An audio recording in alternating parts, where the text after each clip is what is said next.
அது ரொம்ப சுருக்கமாக சொல்லியிருந்தோட ஒன்றும் எனக்கு நானும் அதில் ரொம்ப தோழர் சொல்கிற மாதிரி எல்லாம் ரொம்ப டீப்பாகலாம் ஒன்றும் தெளிவாகலாம் இல்லை. அதாவது அந்த சாப்டர் ஆரம்பிக்கும் போதே ஒரு ஸ்டேட்மெண்ட்டு ஒன்று மற்ற அறிஞர்கள், முதலாளித்துவ பொருளாதார அறிஞர்கள் பலரும் சொன்ன ஒரு ஸ்டேட்மெண்ட்டை வந்து சொல்லிட்டு தான் அதை ஸ்டார்ட் பண்ணுறாரு. தொழிலாளர்களை நீக்கம் செய்கிற எல்லா இயந்திர சாதனங்களும் அதே நேரத்தில் அதே தொழிலாளர்களுக்கு வேலை கொடுக்க போதுமான மூலதன தொகையை கட்டாயமாக விடுவிக்கின்றன என்று வலியுறுத்துகின்றனர் அப்படிங்கிறத சொல்லிட்டு தான் அதுக்கப்புறம் அந்த விஷயங்களை பற்றி வராரு. எப்படி வந்து இயந்திரங்களை புகுத்தும் போது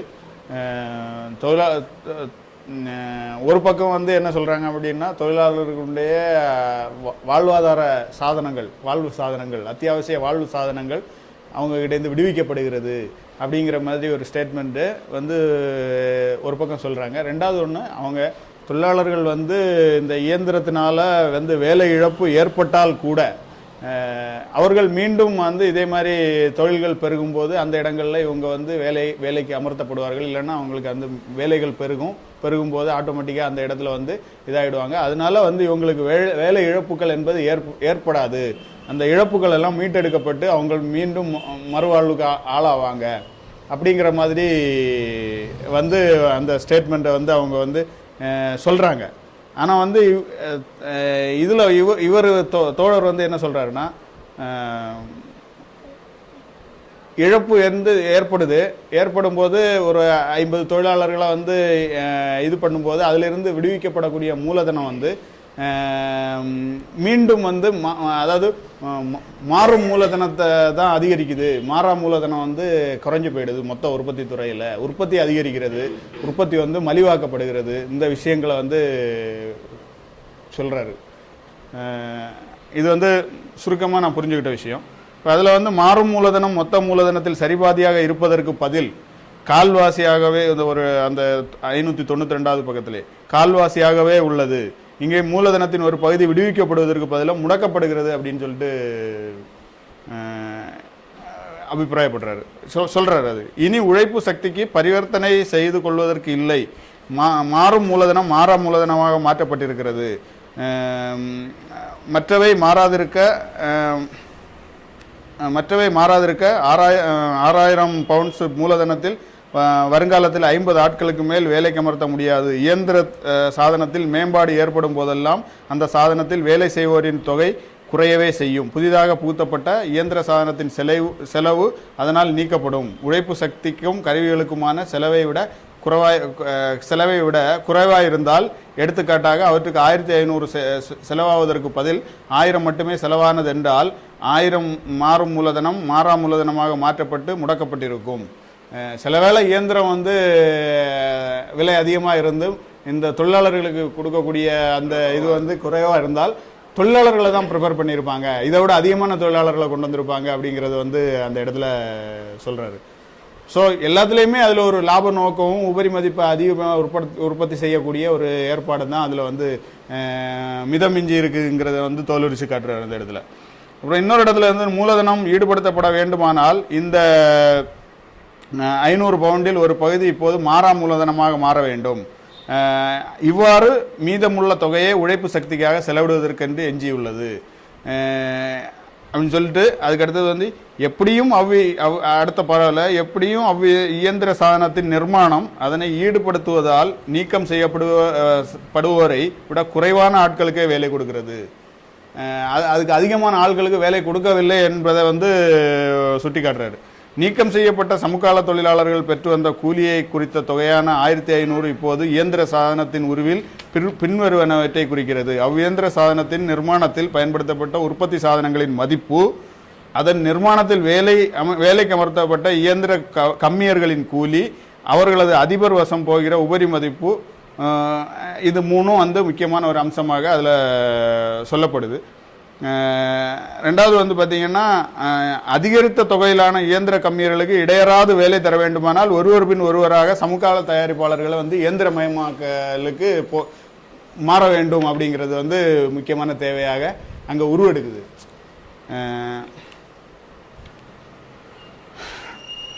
அடுத்த பக்கத்தில் இயந்திர சாதன தொழிலாளர்களை அவர்களது வாழ்வு சாதனங்களிலிருந்து துண்டித்து விலக்குகிறது என்ற எளிய உண்மையை புதிய உண்மை அல்ல, எளிய உண்மைதான், புதிய உண்மை அல்ல.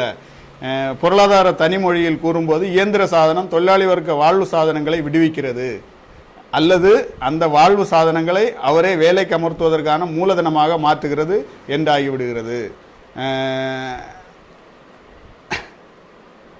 அப்படி சொல்லி அது வந்து ஒரு கிண்டலாக சொல்கிறாரு. இன்றோ நாளையோ மூலதனம் தொழிலாளர்களும் மீண்டும் கூடியே ஆக வேண்டும், அப்போது இழப்பீடு முழுமை பெறுகிறது. எனவே இயந்திர சாதனத்தால் நீக்கம் செய்யப்படும் தொழிலாளர்களின் துன்ப துயரங்கள் பூலோக செல்வங்களை போல் அனித்தியமானவையே. அதான் அந்த தத்துவம் அவர் சொல்றது இல்லை, அவங்க சொல்றத கிண்டலா இதெல்லாம் சொல்லிட்டு இருக்காரு. இன்னும் நெருங்கி பார்த்தால் இந்த தொகை நீக்கப்பட்ட 50 ஆட்கள் ஓராண்டில் உற்பத்தி செய்த சமகாலங்களில் ஒரு பகுதியை குறிப்பதாகும். இந்த 1500 பவுண்ட்ஸுங்கிறது வந்து சொல்றாரு. முதலாளியிடம் அவர்கள் பொருள் வடிவில் அல்லாமல் பண வடிவில் கூலியாய் பெற்ற பகுதியாகும் என்பது தெரிய வரும். பண வடிவிலான சமகாலங்களை கொண்டு அவர்கள் 1500 பவுண்ட்ஸ் மதிப்புள்ள சாதனங்களை வாங்கினர். இச்சரக்குகளை பொறுத்தவரையில் அவர்கள் விலை கொடுத்து வாங்குவோராக இருந்தனரே தவிர கூலி தொழிலாளிகளாக இருக்கவில்லை. அவர்கள் வாங்கர் சாதனங்களிடமிருந்து இயந்திர சாதனத்தால் விடுவிக்கப்பட்டனர் என்ற நிலைமை அவர்களை வாங்குவோர் என்ற நிலையிலிருந்து வாங்க முடியாதவராக மாற்றியது. அப்படிங்கிறது வந்து அதாவது நுகர்வு தன்மை அற்றவர்களாக மாற்றி விட்டது இயந்திரம் புகுந்ததுனால அப்படிங்கிறது வந்து அந்த இடத்துல ஹைலைட் ஆகுது. இதனால் தான் அவ்வளவு இக்குறைவு வேறு ஏதேனும் ஒரு திசையிலிருந்து வரும் அதிகரிப்பால் ஈடு செய்யப்படாவிட்டால் இச்சரக்குகளின் சந்தை விலை வீழ்கிறது. இந்நிலைமை சிறிது காலத்துக்கு நீடிக்குமானால் இச்சரக்குகளின் உற்பத்தியில் வேலை செய்யும் தொழிலாளர்களை நீக்க வேண்டியதாகுது. இன்னைக்கு இருக்கக்கூடிய அந்த தொழிலாளர் ஆள்குறைப்பு இந்த மாதிரிப்பட்ட விஷயங்கள், என்ன சொல்றது, சிக்கன நடவடிக்கை என்ற பேரில் நடக்கக்கூடிய விஷயங்கள்லாம் இதிலிருந்து மேலோங்கி வரக்கூடிய விஷயங்களாக தான் நான் பார்க்குறேன். விலைகள் வீழ்ந்து மூலதனம் வெளியேற்றப்படுகையில் அவசிய வாழ்வு சாதனங்களிலிருந்து உற்பத்தியில் வேலை செய்கிற தொழிலாளர்களோ அவர்களது கூலியில் ஒரு பகுதியிடமிருந்து விடுவிக்கப்படுகின்றனர். எனவே இயந்திர சாதனம் தொழிலாளியை அவரது வாழ்வு சாதனங்களிடமிருந்து விடுவிக்கும் அதே நேரத்தில் அந்த வாழ்வு சாதனங்களை அவருக்கு மேற்கொண்டு வேலை கொடுப்பதற்கான மூலதனமாக மாற்றுகிறது என்று நிரூபிப்பதற்கு பதில் வழங்கல் வேண்டல் விதியை தயாராய் கையில் வைத்திருக்கும் நமது சப்பை கட்டுவாதிகள் இதற்கு மாறானதையே நிரூபிக்கின்றனர். என்ன சொல்றது, அது என்ன சொல்லுவாங்க, அந்த சந்தையிலுடைய வழங்கலும்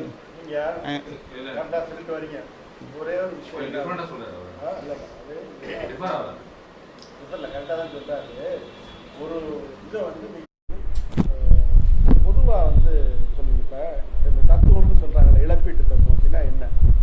ஒரு 3 அறிஞர்கள் சொன்னது தான் அவர் இழப்பீட்டு தத்துவம்னு சொல்றாரு. அந்த 3 அறிஞர்கள் என்ன சொல்றாங்க? வேலைக்கு புதிய இயந்திரங்களை முதலாளித்துவம் புகுத்தும் பொழுது அதனால நிறைய பேர் வேலை இழப்பாங்க அப்படின்னு சொல்லி தூக்கிலிடுறாங்க. அது இருக்கிறவங்க, ஆனால் அதுக்குள்ள உண்மை கிடையாது. டெம்பரரியாக வேலை இழப்பாங்க. ஆனால் அந்த டெம்பரரியாக வேலை இழக்கிறதுனால அந்த மூலதனம் எங்கே போயிட போகுது? அது மீண்டும் வந்து முதலீடாகி அவங்கள வேலைக்கு கொடுக்கத்தான் போகுது. இது ஏன் பார்க்க மாட்டேங்கிறாங்க? இன்றைக்கும் வந்து நாங்கள் வந்து தோழர்லாம் தொழிற்சங்க பண்ணியிருக்கிறாரு, நானும் பண்ணியிருக்கிறேன். இந்த ஆர்குமெண்ட்டும் அன்றைக்கி கேட்டால் அதே ஆர்குமெண்ட் தான். புதுசாக ஒரு மாடர்னைஸ் பண்ணுவாங்க, பண்ணதுமே ஆள் குறைக்க வந்துடும். நம்ம போய் கேட்கும்போது இதனால் வராது, எங்களுக்கு ப்ராஃபிட் அதிகரிக்கும், அந்த ப்ராஃபிட்டை ரீஇன்வெஸ்ட் பண்ணுவோம், அதனால் திருப்பி மறுபடியும் எல்லாருக்கும் வேலை கிடச்சிரும் அப்படின்னு ஒரு இதுவும்.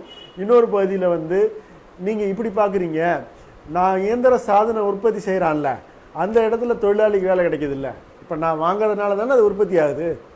உற்பத்தி ஆகிற இடத்துல தொழிலாளிக்கு வேலை கிடைக்கிது இல்லை. இங்கே வேலை செஞ்சின்ற தொழிலாளிக்கு வேலை போனாலும் இந்த தொழில் அங்கே அவனுக்கு வேலை கிடைக்கிது இல்லை. ஆக மொத்தத்தில் தொழிலாளிகளுடைய இடப்பெயர்ச்சி தான் நடக்குதே ஒழிய தொழிலாளி வேலை இழக்கிறது இல்லை அப்படின்னு தான் வந்து ஆர்குமெண்ட்டை இவங்க வைக்கிறாங்க.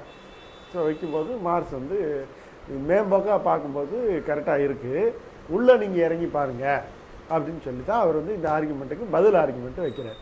என்ன பதில் ஆர்குமெண்ட் வைக்கிறாரு அப்படின்னு சொன்னால், நீங்கள் உங்களுக்கு வசதியான ஒரு ப்ராசஸில் உங்களுக்கு வசதியான விஷயத்தை மட்டும் எடுத்துக்கிறீங்க, ஒட்டு மொத்தத்தையும் நீங்கள் எடுக்கலை பாருங்கள் அப்படின்னு சொல்லி தான் அவர் வந்து ஒரு 1500 ரூபா ஒரு தொழிலில் வந்து 5000 ரூபாய் மூலதனம் இருக்குது. அதில் 1500 ரூபாய் கூலிக்கு ஒதுக்கியிருக்கீங்க, 3500 ரூபாய் இயந்திரத்துக்கு ஒதுக்கியிருக்கீங்க. இந்த 5000 ரூபாயில் வந்து நீங்கள் இந்த 1500 ரூபாயை நீங்கள் கூலிக்கான 1500ல் 500 ரூபாய் தனியாக எடுத்து இயந்திரமாக மாற்றி போடுறீங்க. இப்போ 1000 தான் கூலிக்கு ஒதுக்கியிருக்கீங்க. 1000 ரூபாய் கூலி கொடுக்கறதுனால உங்களுக்கு 50 தொழிலாளி வேலை இழந்துடலாம். ஸோ 50 தொழிலாளி வெளியில் அனுப்பிட்டு அவனுக்கு கொடுக்க வேண்டிய கூலியை 500 ரூபாயை ஒரு இயந்திரமாக நீங்கள் மாற்றுறீங்க. மாற்றுறீங்க. அது மாறா மூலதனமாக மாற்றுறீங்க. எல்லாமே மூலதனம் தான். ஸோ மாறும் மூலதனம் மாறா மூலதனமாக கூலி தானே, கூலி தான். அந்த கூலியும் மூலதனம் தான். கூலியும் மாறும் மூலதனம், அது மாறா மூலதனம். மாறா மூலதனம் இது மாறிட்டு இருக்கு. இது மதிப்பை படைக்கிற மூலதனம். ஸோ மாறா மூலதனமாக அதை மாற்றுறீங்க. இப்போ இந்த மாறா மூலதனமாக மாற்றுறதுல என்ன விளைவு ஏற்படுது அப்படின்னா, நீங்கள் என்ன சொல்கிறீங்க, அந்த 500 ரூபாய் கூலியை எடுத்து கொண்டு போய் அந்த முதலாளி ஒரு இயந்திரத்தை வாங்குறாரு. இந்த வாங்குகிற இடத்துல உற்பத்தி தொழில் நடந்துக்கிட்டு இருக்கு. அங்கே தொழிலாளிக்கு அந்த 500 போகுமா? அந்த தொழிலும் இதே மாதிரி நடந்துக்கிட்டு இருக்குன்னு கணக்கு பண்ணிங்கன்னு வச்சுங்க. அதில் 150 தானே கூலியாக போகும். 350 வந்து மாறா மூலதனமாக தானே இருக்கும். நீங்கள் என்னமோ இந்த 1500 எடுத்துகிட்டு போய் இயந்திர உற்பத்தி செய்கிற தொழிற்சாலையில் போனதும் அங்கே எல்லாரும் வந்து வெறுங்கையோட வேலை செஞ்சுக்கிட்டு இருக்கிற மாதிரியும் அந்த 1500 கூலியாக போயிருதுல்ல சொல்கிறீங்க. அங்கே தான் நீ போய் சொல்கிறீங்கிறார் அவர். அங்கே போகிறது 150 தான் போகும். எங்கே எப்படி 5000, 3500, 1500ன்னு பிரியுதோ அதே மாதிரி 500, 350, 150 தானே பிரியும். கொஞ்சம் முன்ன பின்ன இருக்கும். ஆனால் 500 அப்படியே 1500 கூலியாவா போகுது. இப்போ முதல் மோசடி நீ பண்ணுறது அது ஒன்று. ரெண்டாவது என்ன பண்ணுறீங்க, இவங்க வந்து சொல்கிறாங்க இந்த இது ஒரு பக்கம். இன்னொரு பக்கம் இந்த 50 பேர் வேலை இழந்துடுறான்ல. இன்னொரு பக்கம் 50 பேர் வேலை இழந்தா என்ன ஆகுது, 1500 ரூபாய் தொழிலாளிக்கு வர வேண்டிய தொகை போயிருக்கு. இந்த 1500 ரூபாய் தொழிலாளி என்ன பண்ணுறான், 1500 ரூபா வந்து வேலையில் இருந்திருந்தான்னா இவங்க கைக்கு சம்பளமாக வந்திருக்கும். இவன் சந்தைக்கு போய் பொருட்களை வாங்கியிருப்பான். பொருட்களை வாழ்வு சாதன பொருட்களை உற்பத்தி செய்கிற ஆலை இருக்குல்ல, அந்த பணம் அங்கே போயிருக்கும். அங்கே வந்து என்ன பண்ணியிருப்பான், இதே 1500ல் 3500, 500ன்னு பிரிச்சிங்கன்னா அத்தனை பேருக்கு கூலியாக போயிருக்கும். இப்போ இவனுக்கு இது போச்சா, அங்கே அத்தனை பேருக்கு வேலை போயிடுச்சு, அங்கேயும் வேலை போயிடும் ஒட்டு மொத்தமாக பார்க்கும்போது. அப்போ எப்படி வந்து இந்த இழப்பீட்டு தத்துவம்னு சும்மா மேம்பாக்கா சொல்கிற சரி அப்படின்னு கேட்குறாரு. இதான் வந்து அவர் வைக்கிற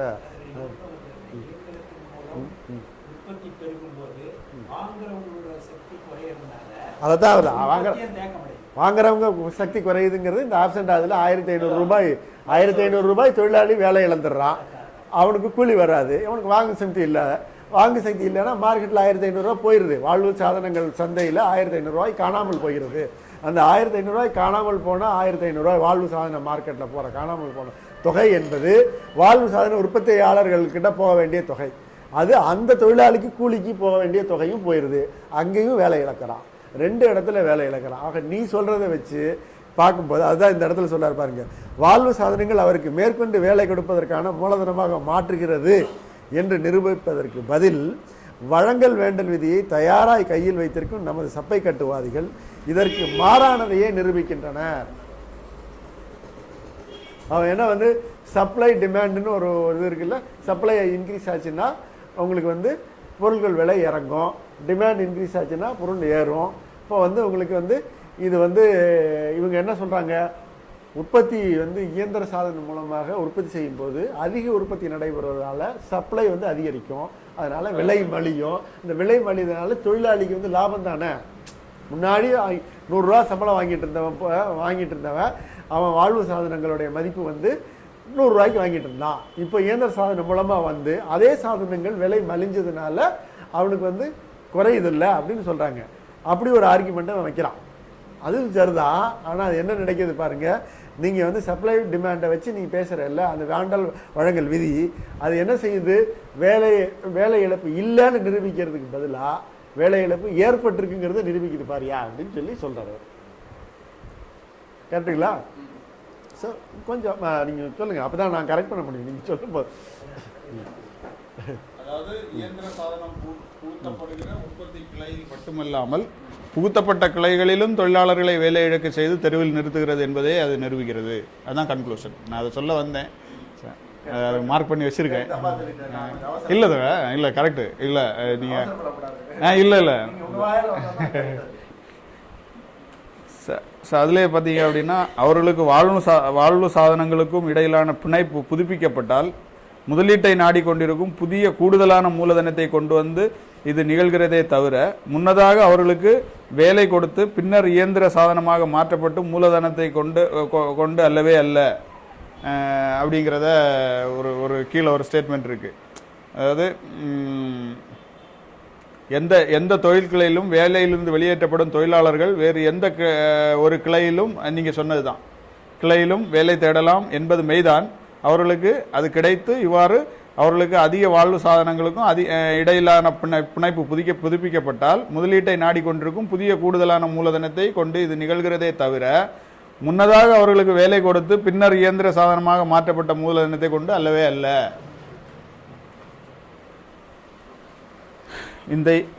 இந்த ஏழைகள் உழைப்பு பிரிவினையால் முடமாக்கப்பட்டவர்கள், தமது பழைய தொழிலுக்கு வெளியே மதிப்பில்லாதவர்கள், அவங்களால அந்த இதை செய்யவே முடியாதுங்கிற மாதிரி நிலைமைக்கு கொண்டு வந்து விடுறாங்க அப்படிங்கிறது தான் அதில் வருது. மேலும் ஒவ்வொரு தொழில் கிளையும் ஆண்டுதோறும் ஆட்களின் புதிய அணிவரிசையை கவர்ந்து கொள்கிறது. புதுசாக வரக்கூடிய தொழில் செய்கிறவங்களும் இந்த இடத்துல வந்து உள்ள வராங்க, அவங்களும் போட்டியாளர்களாக வராங்கங்கிற மாதிரி ஒரு நிலைமை ஏற்படுது. இந்த அணிவரிசை தான் காலியிடங்களை நிரப்புவதற்கு வேண்டிய ஆட்தொகுதியை அளித்து உதவுகிறது. இயந்திர சாதனம் குறிப்பிட்ட தொழில்களில் வேலை செய்கிற தொழிலாளர்கள் ஒரு பகுதியை விடுவித்தவுடனே பதிலி ஆட்களும் புதிய வேலை வாய்ப்பு வழிகளில் திருப்பிவிடப்பட்டு பிற கிளைகளில் சேர்ந்து விடுகின்றனர். இதற்கிடையில் ஆரம்பத்தில் பாதிக்கப்பட்டவர்கள் மாற்றமைவு காலத்தின் போது பெரும்பாலும் பட்டினி கிடந்து மடிய நேரிடுகிறது. அந்த வறுமைங்கிறது வந்து அந்த இடத்துல வந்து இவங்களுக்கு வந்து இந்த மூலதனம் வந்து எந்த விதத்திலையும் பயன்படலை, அவங்கள வந்து வேற எந்த வாழ்வாதாரத்தையும் உருவாக்கி கொடுக்கல அப்படிங்கிறத வந்து இந்த வகையில் நிறுவுறாரு. அதே பக்கத்தில் இன்னொரு இதில் வந்து வேலையிலிருந்து வெளியேற்றப்படும் தொழிலாளர்களுக்கான அவசியமான வாழ்க்கை பண்டங்கள் இயற்கை சாதனம் புகுத்தப்படுவதற்கு முன்பிருந்ததை விட அதிகமாக இல்லாவிட்டாலும் எப்படியும் அதற்கு குறைவில்லாமல் சமுதாயத்தின் வசம் உள்ளன. இது கொஞ்சம் சொல்லுங்க. இது இந்த வேலையிலிருந்து வெளியேற்றப்படும் தொழிலாளருக்கான அவசிய வாழ்க்கை பண்டங்கள் இயந்திர சாதனம் புகுத்தப்படுவதற்கு முன்பு இருந்ததை விட அதிகமாக இல்லாவிட்டாலும் அந்த அதே பக்கத்தில் 298 ரெண்டாவது பாரு. அதாவது இது முந்தின பேராகிராஃபோட சேர்ந்த தொடர்ச்சி தான். இயந்திர சாதனத்தினால புதுசா வேலை கிடைக்குது அப்படின்னு சொல்றாங்க. ஒரு பகுதி தொழிலாளர்கள் புதுசாக என்னன்னா நீங்க வந்து நியூவா வந்து தொழில்நுட்பத்தை கத்துக்கிட்டு ஒரு மாடர்ன் ஒர்க்கரா நீங்க மாறணும். அது மாறினீங்கன்னா நீங்க வந்து தொடர்ந்து உங்களுக்கு ஒரு வாழ்வு கிடைக்கும் அப்படின்னு சொல்லி சொல்றாங்க. பாருங்க, நிறைய பேருக்கு வந்து வேலை வந்திருக்கு. திடீர்னு வந்து குண்டாய் வந்திருக்கு. மாட்டு வண்டி செஞ்சுட்டு இருந்ததுலேருந்து இது வந்ததுல குண்டாய் வந்து குண்டாயில நிறைய பேருக்கு வேலை கிடைச்சிருக்கு. அப்படி ஒரு பகுதியாக மாடர்னைஸ் ஆகிற இடங்கள் எல்லாம் வேலை இப்போ கம்ப்யூட்டர் உற்பத்தி செய்கிற தொழிற்சாலை, கம்ப்யூட்டர் ஊத்தின இடங்கள்ல வேலையை படிக்க சொல்லிக்கிட்டு இருக்கீங்க. ஆனால் கம்ப்யூட்டரு உற்பத்தி இடங்கள்ல நிறைய பேருக்கு வேலை கொடுத்துருக்கு. அப்படிலாம் வந்து ஒரு ஆர்குமெண்ட்டை வந்து வைக்கிறாங்க இல்லையா? அது வைக்கும்போது அதில் வந்து அதுக்குள்ள ஒரு உண்மை என்ன அப்படின்னு சொன்னால், ஓரளவுக்கு வந்து புதிய ஆட்களை புதிய இயந்திர உற்பத்தி நிறுவனங்கள் வேலை கொடுத்துருக்குங்கிறது உண்மை. ஆனால் அதனால வேலை இழந்தவர்கள் இருக்காங்கல்ல, அவங்களுக்கு மறுவாழ்வு கிடைச்சி வந்திருக்கா அப்படின்னா இல்லை. ஏன்னா ஒவ்வொரு ஆண்டும் வந்து புதிய பகுதி வந்து வேலை தேடும் பட்டாளத்துல வந்து சேர்றாங்க ஒரு அணி. இன்னொரு அணி வந்து வேலையை விட்டு தூக்கிட்டு இருக்காங்க இயந்திர சாதனம் மூலமாக. அப்ப அவங்களும் வேலை தேடும் பட்டாளத்தோட சேர்றாங்க. இப்ப முதலாளித்துவம் என்ன பண்ணுதுன்னா, இந்த புதுசா வர்றவங்களை எடுத்து ட்ரெயின் பண்ணி கொண்டு போயிடுது. அப்ப அவங்களுக்கு வேலை கிடைக்கல. வெளியில போனவங்கள ஒரு சிலருக்கு ஸ்லூடான ஆட்களுக்கு மறுவயல் பயிற்சி கிடைச்சி வேலையும் கிடைச்சிருக்கு. அதுல 1-2 பேர் இருந்து உதாரணம் காமிச்சு வரலாம் பாருங்க, ரீஹாபிலிட்டேட் ஆகிட்டாரு, நீங்க எப்படி எதுக்குறீங்க, இவரை மாதிரி நீங்களும் முயற்சி எடுத்துட்டா போயிருக்கலாங்கன்னு எல்லாரையும் வந்து குற்றம் சாட்டுறாங்க. மொத்தத்தில் அவங்க எப்ப சாத்தியம்னா, ஒட்டுமொத்தமா எவ்வளவு பேருக்கு வேலை தேவைப்படுதோ அந்த அளவுக்கு வேலை உற்பத்தி செய்திருந்தா தான் சாத்தியம். வேலை உருவாகி இருந்தால், வேலை வாய்ப்பு உருவாகி இருந்தால் தான் அது சாத்தியம். அப்படி இல்லாம, அப்படி உருவாகி இவங்களெல்லாம் வேலைக்கு சேர்க்க முடியாம இவங்க தகுதியற்றவர்களா இருக்காங்கிற குற்றச்சாட்டு அப்பதான் நீங்க சொல்ல முடியும். வேலையே குறைவா இருக்கு, அதுல குறைவான ஆட்களுக்கு கிடைக்குது. குறைவான ஆள கிடைச்ச குறைவான ஆள அவன் தகுதியானவன், நீ தகுதியற்றவன், நீ தகுதி இருந்தா உனக்கும் கிடைச்சிருக்கும்னு சொல்வது எப்படி சரியா இருக்கும்? அதைதான் அவர் கேட்கிறார். அது இயந்திர சாதனம் ஒரு குறிப்பிட்ட தொழில்களில் வேலை செய்கிற தொழிலாளிகள் ஒரு பகுதியை விடுவித்த உடனே பதிலி ஆட்களும் புதிய வேலை வாய்ப்புகளில் திருப்பிவிடப்பட்டு பிற கலைகளில் சேர்ந்து விடுகின்றனர். இதற்கிடையில் ஆரம்பத்தில் பாதிக்கப்பட்டவர்கள் மாற்றமைவு காலத்தின் போது பெரும்பாலும் பட்டினி கிடந்து மணிய நிலையில் மாற்றமைவு காலம் முதலாளித்தத்தில் ஓயாம நிகழ்ந்துகிட்டே இருக்கு. மாற்றமைவு காலங்கிறது அவங்க டெம்பரரி, அவங்க சொல்றாங்கல்ல இந்த முந்தின இழப்பீட்டு தத்துவ 594 பக்கத்துல, அதாவது ஒரு டெம்பரரியான டிஸ்டர்பன்ஸ் தான் இது அப்படின்னு சொல்றாங்கல்ல. இந்த டெம்பரரியான டிஸ்டர்பன்ஸ் என்றைக்குமே இருந்துட்டு இருக்கிறது தான். இன்னைக்கு ரொம்ப ஜாவா கத்துக்கிட்டு இருக்கேன்னு இருக்கிறவங்க நாளைக்கு இன்னொரு டெக்னாலஜி அதை தான் படிக்கணும். ஈவன் ஒரு ஒரு மோஸ்ட் மாடர்னைஸ்ட் இண்டஸ்ட்ரியில கூட அவனோட இதை அப்டேட் பண்ணலைன்னா அதை அன்றைக்கு படிச்சு வர்றவன் அவனை ரீப்ளேஸ் பண்ணிட்டு போயிடறான். மாடர்னைசேஷன்ங்கிறது முதலாளித்தத்தில் ஓயாமல் தொடர்ச்சியாக நிகழ்ந்து கொண்டு இருக்கிற ஒரு நிகழ்வு போக்கு.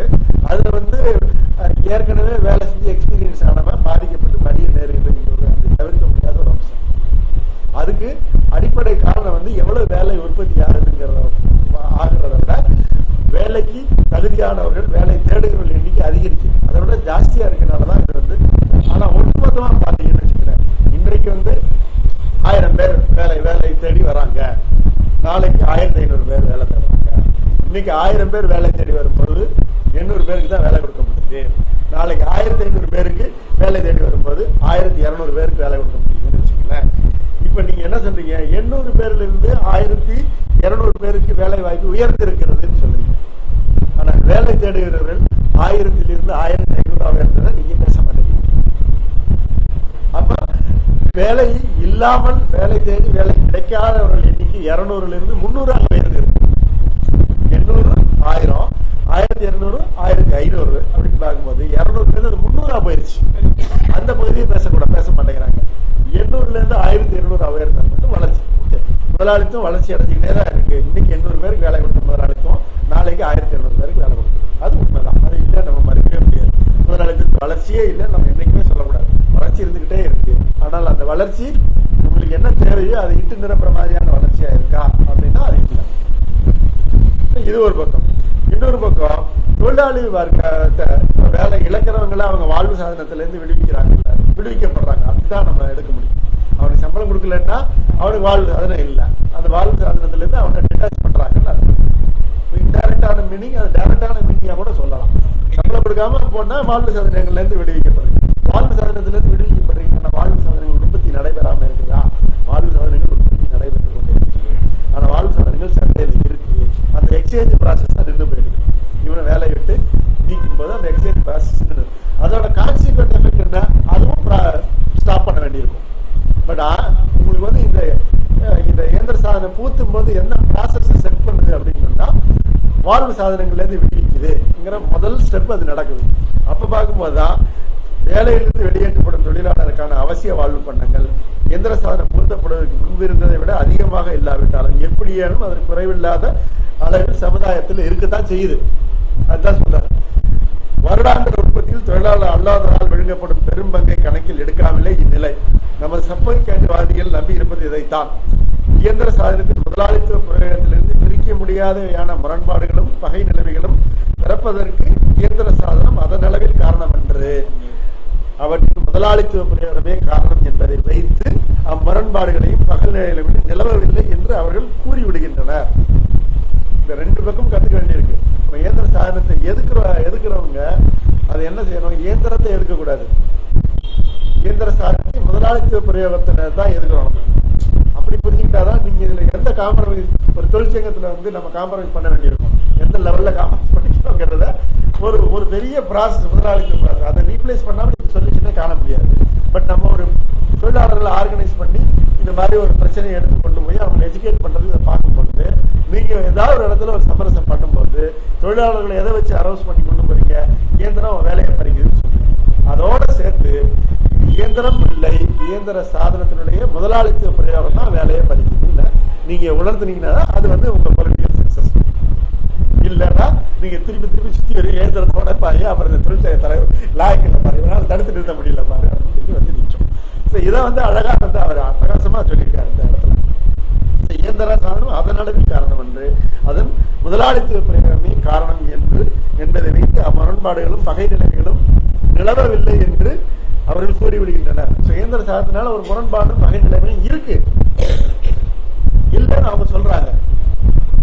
இருக்கு, அது இல்லைன்னு நம்ம சொல்ல முடியாது, இருக்குங்கிறதை நீங்க சொல்லணும். ஏன்னா இந்த வளர்ச்சியை நீங்க காட்டுறாங்கல்ல, 800 1200 அந்த வளர்ச்சியை காட்டிட்டு எந்திர சாதனத்தையும் காமிச்சிட்டு இந்த ப்ராசஸ் எல்லாமே நல்லபடியா எல்லாம் போய்கிட்டு இருக்கு, இவங்க எல்லாம் டிஸ்டர்ப் பண்ணிக்கிட்டு இருக்காங்கன்னு ஒரு கேம்பெயின் வைக்கிறாங்கல்ல, அதுக்கு நீங்க சொல்லும் போது நீங்க அந்த கேம்பெயினை ஒட்டுமொத்தமா நிராகரிக்க கூடாது. அதுல உள்ள உண்மைகளை ஏற்றுக்கொண்டு அதுல உள்ள முரண்பாடுகளை நீங்க சுட்டி காட்டினா தான் கரெக்டா இருக்கும்.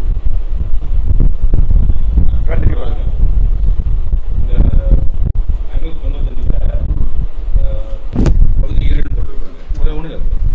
பகுதி 7 போட்டிருக்குல்ல, அந்த இடத்துல அவர் என்ன சொல்றாருன்னா, ஆனால் உண்மையில் இது படுபயங்கரமான கொள்ள நோயாகும் என்பது இந்த பாகத்தின் பகுதி 7 தெரிய வரும்ன்றார். வந்து மூலதன திரட்டல்ல வந்து தெரிய வரும்ன்றார். இன்னும் காம்ப்ளெக்ஸானது, அதை இப்போ நான் சொல்ல முடியாது சொல்றாரு.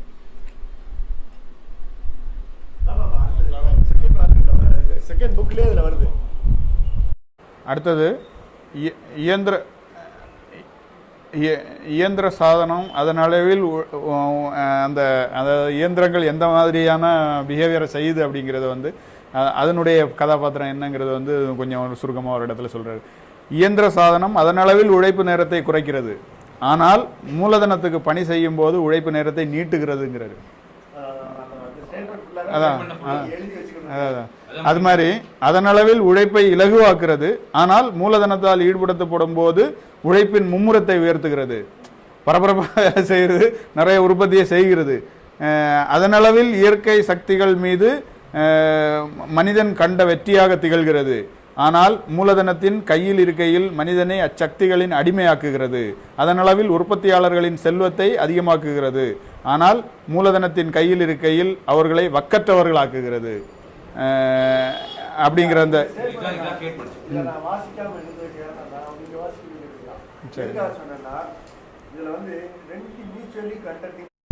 ஒவ்வொரு ஸ்டேட்மெண்ட்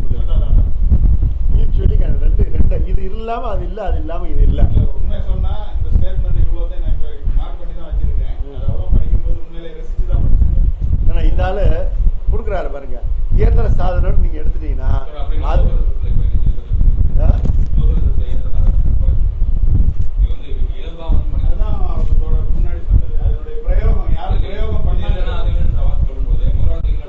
இல்லங்க கொஞ்சம் 50 நட்டை தெரிகிறதுக்கு எவ்வளவு மும்பரமா நீங்க எவ்வளவு மும்பரம் போட்டீங்களோ அதை விட பல மடங்கு மும்பரம் நீங்க வாங்குவீங்க. 150 நட்டு 500 நட்டு ஆயிருது, 50 500 ஆயிருது உண்மைதான்.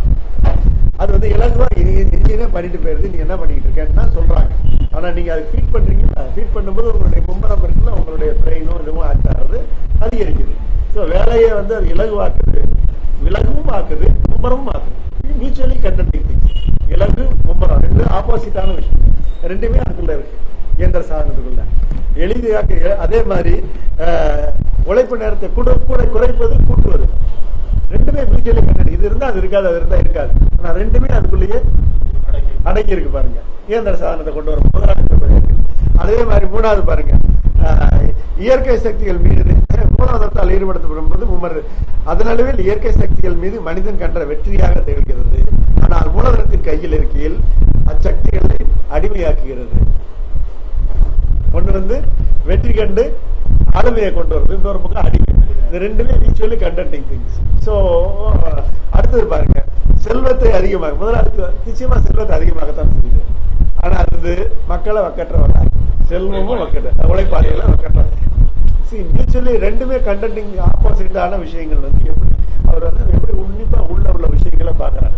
ஸோ இந்த உன்னிப்பா உள்ள விஷயங்களை பார்வைக்கு கத்துக்கிட்டீங்கன்னு வச்சுக்கோங்க, நமக்கு கிடைக்கிற முதல்ல படிக்கிற நோக்கமே அந்த பார்வை வந்துட்டனால நம்ம இந்த ஃபைட்டை எந்த வரைக்கும் நடத்தலாம், என்ன செய்யலாம் அப்படிங்கிற ஐடியா நமக்கு வரும்.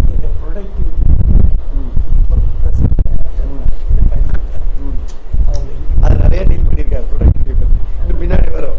ப்ரொடக்டிவிட்டி இங்கே சொல்லுங்க, அதன் அளவில் ப்ரொடக்டிவிட்டியை இன்க்ரீஸ் பண்ணுது.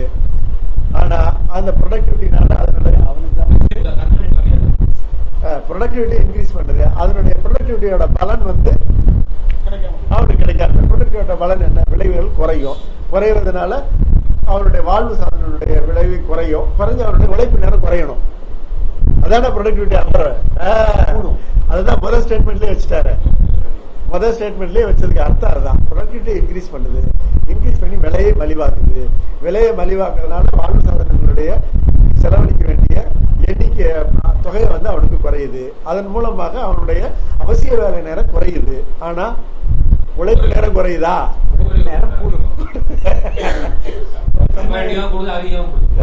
அவன் பாருங்க மியூச்சுவலி கண்டென்டிங் திங்ஸ் எப்படி ஹேண்டில் பண்றாரு. மியூச்சுவலி கண்டென்டிங் திங்ஸை வந்து ஹேண்டில் பண்றது எங்க பார்த்தாலும் நம்ம டயலெக்டிக்கல் அப்ரோச் உள்ள எல்லாருமே முதல்ல வந்து எடுப்புலயே எதுக்குமே பதில் சொல்லலாம். உட்காந்து நீங்க ஒரு டீப்பா உள்ள போனீங்கன்னா அதுக்குள்ள உள்ள மியூச்சுவலி கண்டென்டிங் திங்ஸ் என்னங்கிறத பார்ப்போம். அது எப்படி வடிவம் எடுத்து அளவு மாற்றத்துக்கு போகுங்கிறத நீங்க ஹேண்டில் பண்ண ஆரம்பிச்சீங்கனாலே உங்களுக்கு விஷயங்களே இதுல வந்து அவர் வந்து ஒவ்வொரு இதுவா வந்து அவர் முதலாளித்துவத்தினுடைய அந்த இயக்கத்தை ஒவ்வொரு அங்கமாக பிச்சு அவர் வந்து அந்த இயக்கவியல் விதிகளை பயன்படுத்தி அனலைஸ் பண்ணார். ஸோ அதை நம்ம கத்துக்கிறதுக்கு இந்த நூல் வந்து அவசியமான ஒரு முக்கியமானது. வேற யாரும் இவ்வளவு இம்ப்ளிமெண்டா எழுதியிருக்கிறாங்க. நான் சொன்னேன்னா இதைத்தான் நீங்க இதே அளவுக்கு ஈக்குவலண்டான இதுல வந்து நான் ஆர்ட்ஃபுல் பிரெயின் சொல்லுவேன். அவர் வந்து நல்லா எக்ஸ்பிளைன் பண்றாரு. இயக்கவியல் விதி மூலமா ஒவ்வொரு பிரெயின் ஃபங்க்ஷனையும் எக்ஸ்பிளைன் பண்றாரு.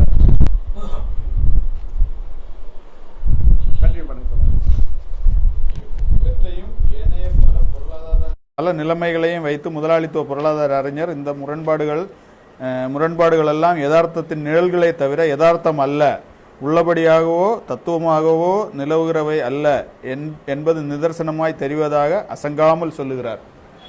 மறக்கிறாங்க.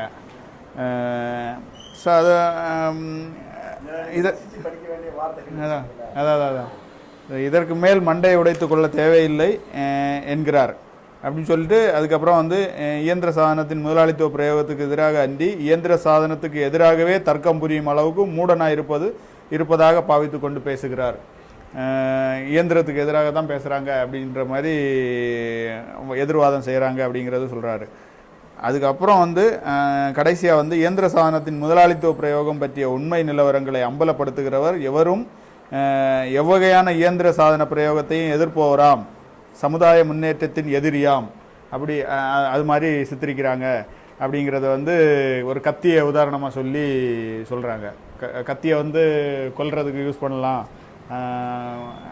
வேறு பல பொருட்களுக்கும் பல பயன்பாடுகளுக்கும் யூஸ் பண்ணலாம் அப்படிங்கிறத வந்து விளக்கி அதை வச்சு சொல்கிறேன். அது மாதிரி ஆகுமா அப்படிங்கிற மாதிரி எதிர்கேள்வி கேட்குறாங்கங்கிறத வந்து இந்த இடத்துல சொல்கிறாரு. அது வந்து அதுக்கு ஒரு ஃபுட் நோட்டும் கொடுத்துருக்காங்க.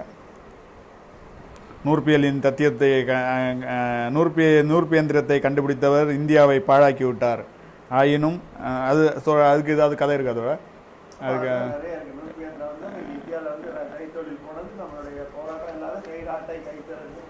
இல்லை அது இல்லை இந்த ஸ்டேட்மெண்ட், இந்த தியர் அப்படிங்கிற ஒரு அந்த ஸ்டேட்மெண்ட் நமது உள்ளத்தை உருக செய்யாத உண்மை இது அப்படிங்கிற மாதிரி அது இந்த ஃபுட் நோட்டில் தியருங்கிறவர் வந்து சொன்னதா அது ஓகே. இல்லை இந்த ஸ்டேட்மெண்ட்டை வந்து எழுதின அந்த தியர் பற்றி அது சம்மந்தமாக ஏதாவது இருக்கான்னு அது மாதிரி கொண்டு வந்துட்டு கீழே வந்து ஒரு இயந்திரத்தால் உற்பத்தி செய்யப்படும் ஒவ்வொரு பண்டமும் கையால் உற்பத்தி செய்யப்படும் அதே மாதிரி பண்டத்தை விட மலிவானதாகும் என்பதால் பின்வரும் பிழையா விதியை பெறுகிறோம். முன்னதாக கைத்தொழில் அல்லது பற்றை தொழிலின் மூலம் உற்பத்தி செய்யப்பட்ட ஒரு பண்டம் இப்போது இயந்திர சாதனத்தை கொண்டு உற்பத்தி செய்யப்படுகையில் முன்னர் உற்பத்தி செய்யப்பட்ட பண்டத்தின் மொத்த அளவும் இப்போது உற்பத்தி செய்யப்படுகிற மொத்த அளவும் சமமானால் செலவிடப்படும் மொத்த உழைப்பு குறைந்துள்ளது. இயந்திர சாதனம் உழைப்பு சாதனங்களுக்காகவும் நிலக்கரி முதலானவற்றுக்காகவும் செலவிடப்படும் போது புதிய உழைப்பு இயந்திர சாதனத்தின் உபயோகத்தால் நீக்கம் செய்யப்பட்ட உழைப்பை விட குறைவானதாகவே இருக்க வேண்டும். இல்லையென்றால் இயந்திரத்தால் உற்பத்தி செய்யப்படும் பண்ட உழைப்பால் உற்பத்தி செய்யப்படும் பண்டத்தை போல் அதே அளவு அல்லது இன்னும் அதைவிட அதிக அளவு பெருமானமுடையதாகிவிடும் அப்படின்னு அந்த ஸ்டேட்மெண்ட் சொல்லிட்டு அதுக்கப்புறம் வந்து இதில் வந்து புதுசாக வரக்கூடிய தொழில்கள் இதனுடைய சொகுசுத்தன்மை அதில் இந்த இயந்திரத்தை இயக்குவதற்காக தேவைப்படக்கூடிய மற்ற துறைகளை சார்ந்த இதர துணை தொழில்கள் உருவாவதும் அது சம்பந்தமாக இல்லை அதனுடைய விரிவாக்கம் இது சம்பந்தமாக உருவாகக்கூடிய கட்டடங்கள் நிலக்கரி இயந்திர சாதனம் போன்ற உழைப்பு சாதனங்களை பொறுத்தவரை அதை உருவாக்குறது இந்த இதில் வந்து அதிகமான உழைப்பு வந்து அது அதிகமான வேலை வாய்ப்புகள் அங்கே உருவாக்கப்பட்டு வர்றது மாதிரி ஒரு ஸ்டேட்மெண்ட் வந்து அந்த இடத்துல வருது. அதில் வந்து அடுத்து ஆனால்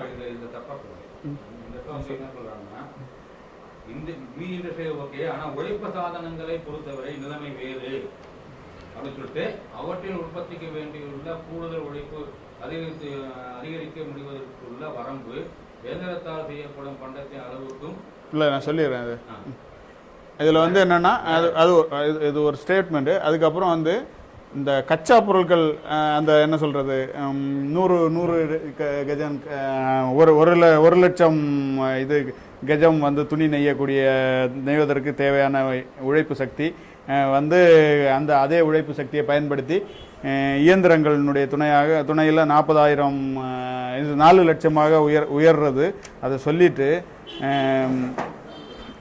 என்ன சொல்கிறாருன்னா இந்நிலையில் விசைத்தறி இதற்கு ஒரு முடிவு கட்டியது. அதே போல் இயந்திர சாதனம் அபரிமிதமாக துணி உற்பத்தி செய்ததால் தையல்காரிகள் ஊசி பெண்கள் ஆகியோரின் தொகை அதிகரித்து சென்றது. தையல் இயந்திரத்தின் வருகை இதற்கு முற்றுப்புள்ளி வைத்தது. அதாவது ஒவ்வொரு தொழிலும் அதுக்கு உற்பத்தி பொருட்களினுடைய அதாவது கச்சா பொருட்களை உருவாக்குவதற்கு இயந்திரங்கள் பயன்படுத்த அதை பயன்படுத்தி செய்யக்கூடிய அடுத்த தொழில்கள் வந்து பெருகிச்சு. அது சம்பந்தமான தொழிலாளர்கள் வேலை வாய்ப்புகள் பெருகிச்சு அப்படிங்கிறத வந்து அந்த இதில் சொல்லிட்டு வருவார். அதுக்கு அடுத்ததில் பார்த்தீங்க அப்படின்னா இயந்திர சாதனம் ஒப்பளவில் சிறு தொகையிலான தொழிலாளர்களின் துணை கொண்டு கச்சா பொருட்கள் இடைநிலை உற்பத்தி பொருட்கள் உற்பத்தி கருவிகள் முதலானவற்றின் திரளை பெருகச் செய்வதற்கேற்ற விகிதத்தில் இந்த கச்சா பொருட்களையும் இடைநிலை உற்பத்தி பொருட்களையும் பூர்த்தியான பண்டங்களாக மாற்றும் வேலை எண்ணற்ற கிளைகளாக பிரிந்து போகிறது. சமுதாய பொருள் உற்பத்தியின் இது வந்து ஒரு ஸ்டேட்மெண்ட் மாதிரி இருக்கு. சமுதாய பொருள் உற்பத்தியின் பல்வகைமை பெருகுகிறது. பற்றை தொழிலை விட ஆலை தொழில் சமுதாய உழைப்பு பிரிவினை அளவிடற்கரிய முறையில் முன்னெடுத்து செல்லுகிறது. எப்போதும் இல்லாத அளவில் வந்து உழைப்பு பிரிவினை சிறு நுட்பமான பிரிவாக மாற்றுறது மாதிரி நான் அதை உணர்றேன். ஏனெனில் தன்வசப்படுத்தி கொள்ளுகிற தொழில்களின் உற்பத்தி திறனை அது இன்னும் மிக விரைவாய் உயர்த்துகிறது. அது கூட வந்து இயந்திர சாதனத்தின் உடனடி விளைவு உபரி மதிப்பு உட்கொண்டுள்ள உற்பத்தி பண்டத்திரளையும் பெருக செய்வதாகும். முதலாளிகளும் அவர்களை சார்ந்திருப்பவர்களும் நுகர்கிற பண்டங்கள் இன்னும் ஏராளமாய் பெருக இச்சமுதாய பிரிவுகளும் அவ்வாறே பெறுகின்றன. அவர்களது செல்வ பெருக்கமும் வாழ்க்கையின் அவசிய பண்டங்களை உற்பத்தி செய்வதற்கான அவசியமான தொழிலாளர்களது ஒப்பளவிலான எண்ணிக்கை குறைவும் சேர்ந்து புதிய சொகுசு தேவைகளையும் அத்தேவைகளை நிறைவு செய்யும் சாதனங்களையும் தோற்றுவிக்கின்றன.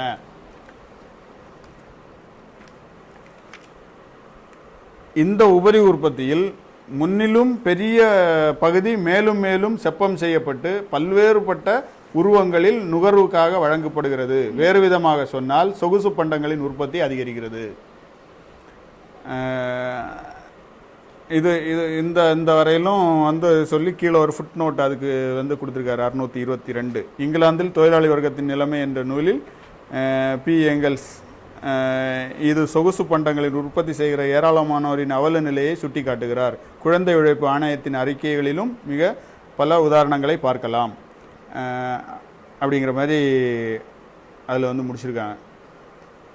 அதுக்கு அதே இதில் வந்து 602 உற்பத்தி சாதனங்களிலும் வாழ்வு சாதனங்களிலுமான அதிகரிப்பு தொழிலாளர்களின் தொகையில் ஒப்பளவிலான குறைவுடன் சேர்ந்து வந்த போதிலும் கால்வாய்கள் கப்பல் துறைகள் குகைப்பாதைகள் பாலங்கள் இன்னபிறவற்றை அமைப்பதில் உழைப்புக்கான வேண்டலை பெறுகின்றது. ஆனால் இதை இப்படி சொல்லிட்டு இது வந்து உடனடியாக வந்து பலனுக்கு வர்றது வாய்ப்பு இல்லை. கொஞ்சம் நீண்ட கால தேவையாக இது பார்க்கப்படுகிறது.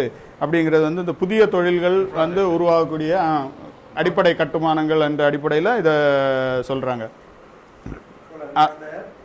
இழப்பீட்டு தத்துவத்தில் அது தப்புன்னு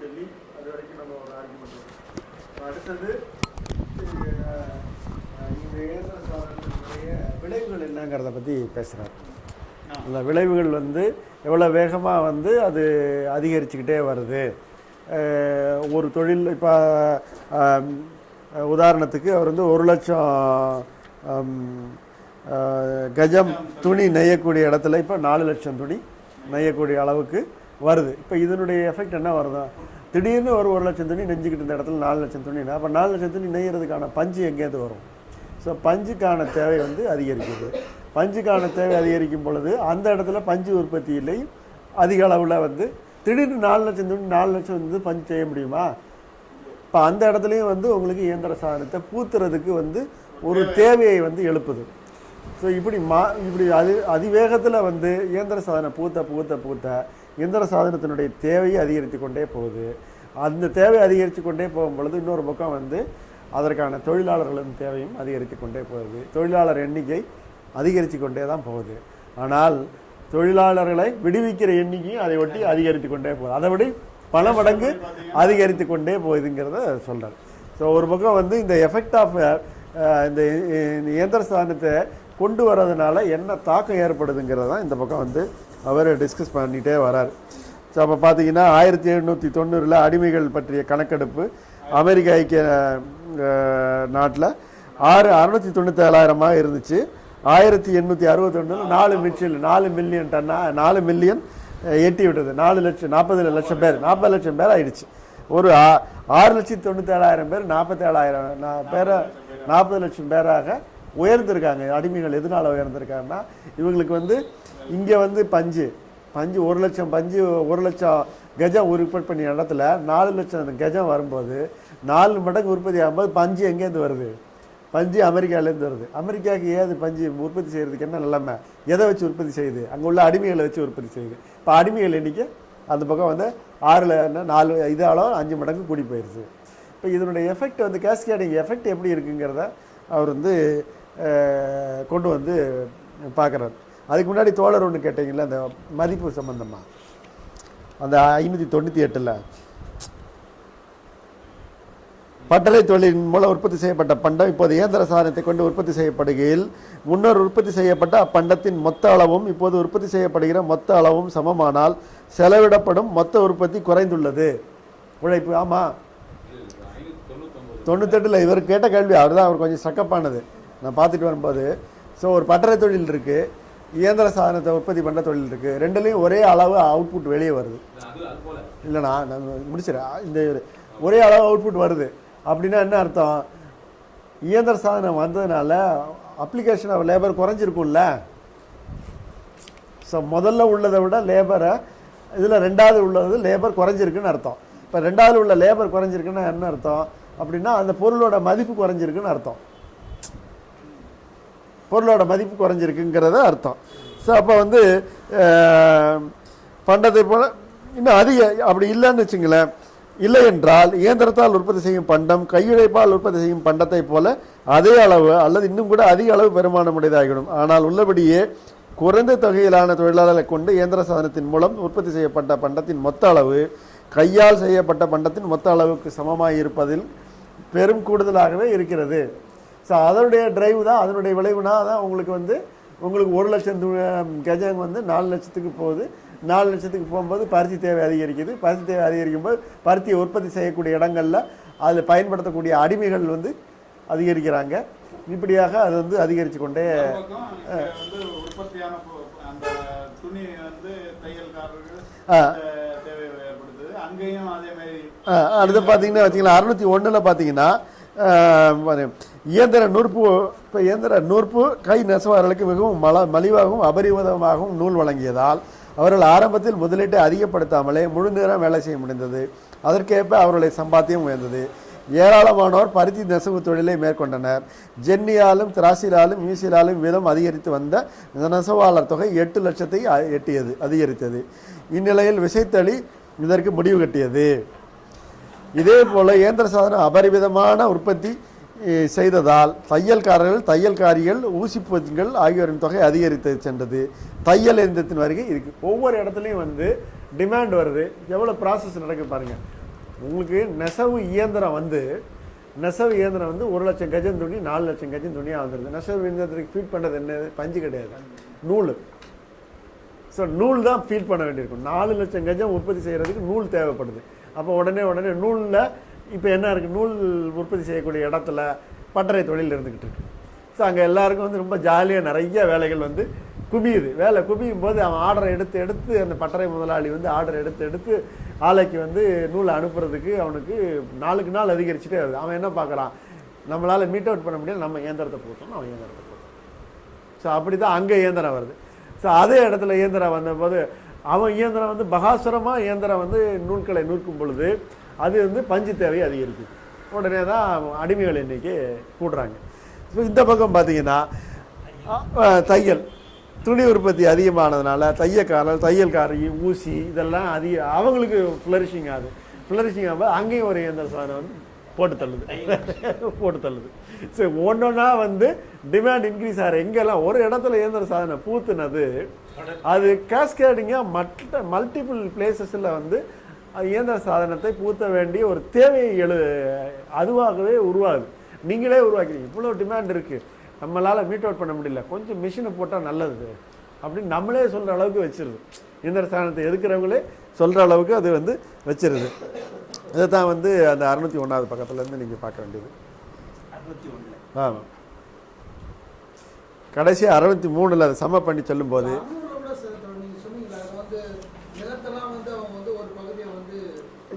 மேய்ச்சல்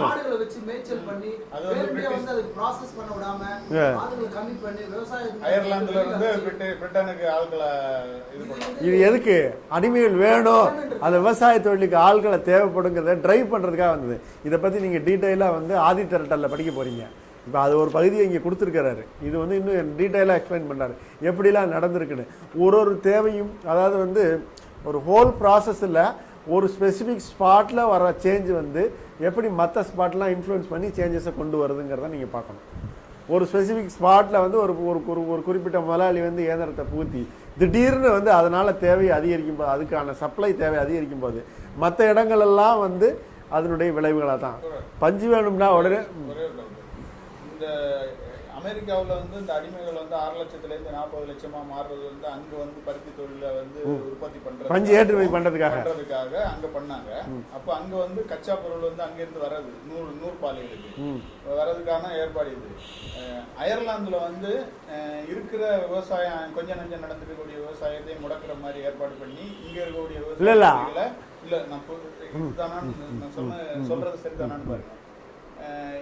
அவங்கள வந்து விவசாயம் வந்து முடக்கப்பட்டு அது நல்ல விவசாயம் வந்து நலிவடைய வைக்கப்பட்டு அங்கே இருக்கக்கூடிய விவசாயத்து கூலிகளை வந்து என்ன சொல்றது சாதாரண மற்ற கூலிகளாக மாற்றி நகரத்துக்கு அனுப்புகிற வேலையை அயர்லாந்தில் இருக்கிறவங்க செய்தாங்க அப்படிங்கிறது மாதிரி தான் நான் அந்த ஆமாம் வருது. உங்களுக்கு ஒரு பக்கம் வந்து உங்களுக்கு அப்சல்யூட் இன்க்ரீஸ்ன்னு ஒன்று வருது இல்லை, நான் ரிலேட்டிவ் இன்க்ரீஸ் தான் பண்ணேன். 1000 பேர் 800 பேர் வேலை கொடுத்துட்டு இருந்த இடத்துல 1200 பேர்லாம் வேலைக்கு வந்திருக்கு. 400 பேர் புதிய தேவை வந்திருக்குல்ல, அது எங்கேருந்து வரும் உங்களுக்கு?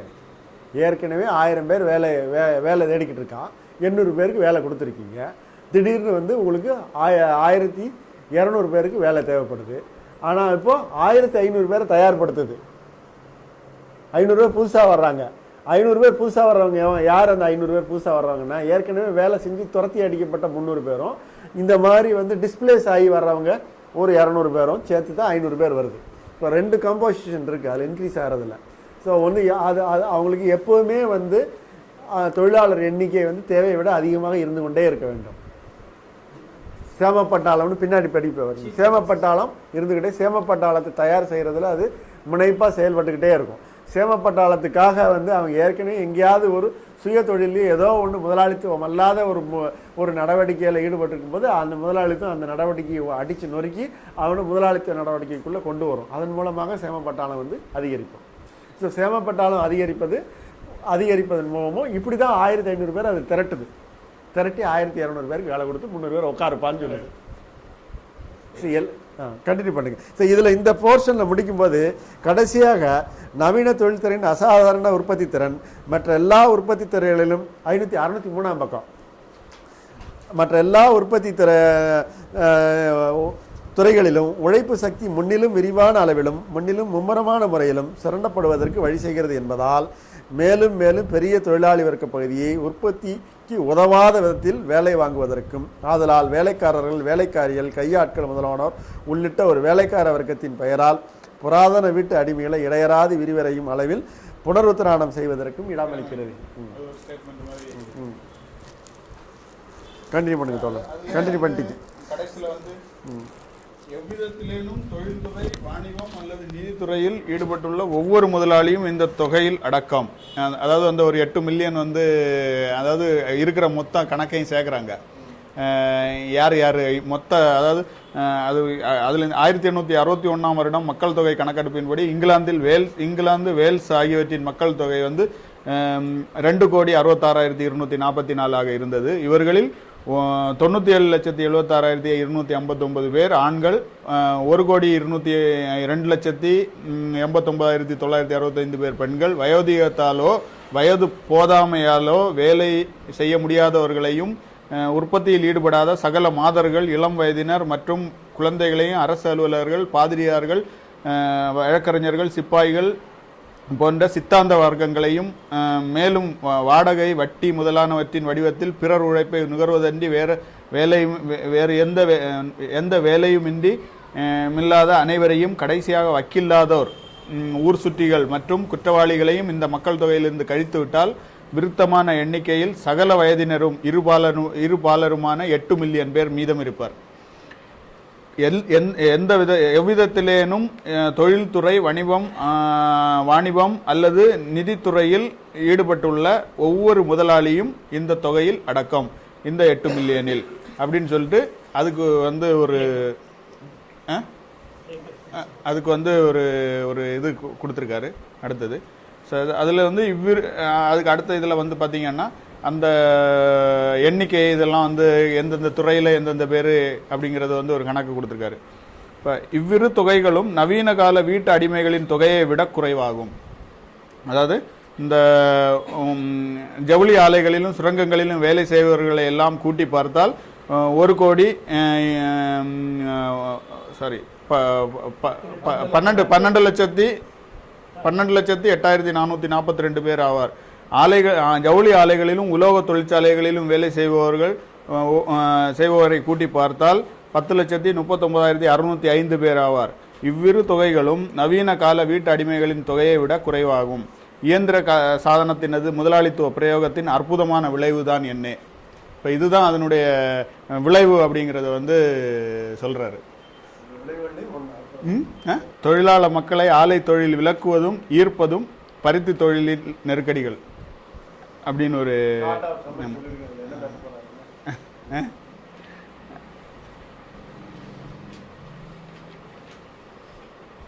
ஏற்கனவே பார்த்த விஷயம் தான். இயந்திர சாதனம் மூலம் தொழிலாளி ஒரு பக்கம் விளக்கிட்டே இருக்கும், இன்னொரு பக்கம் நீக்கிட்டே இருக்கும்,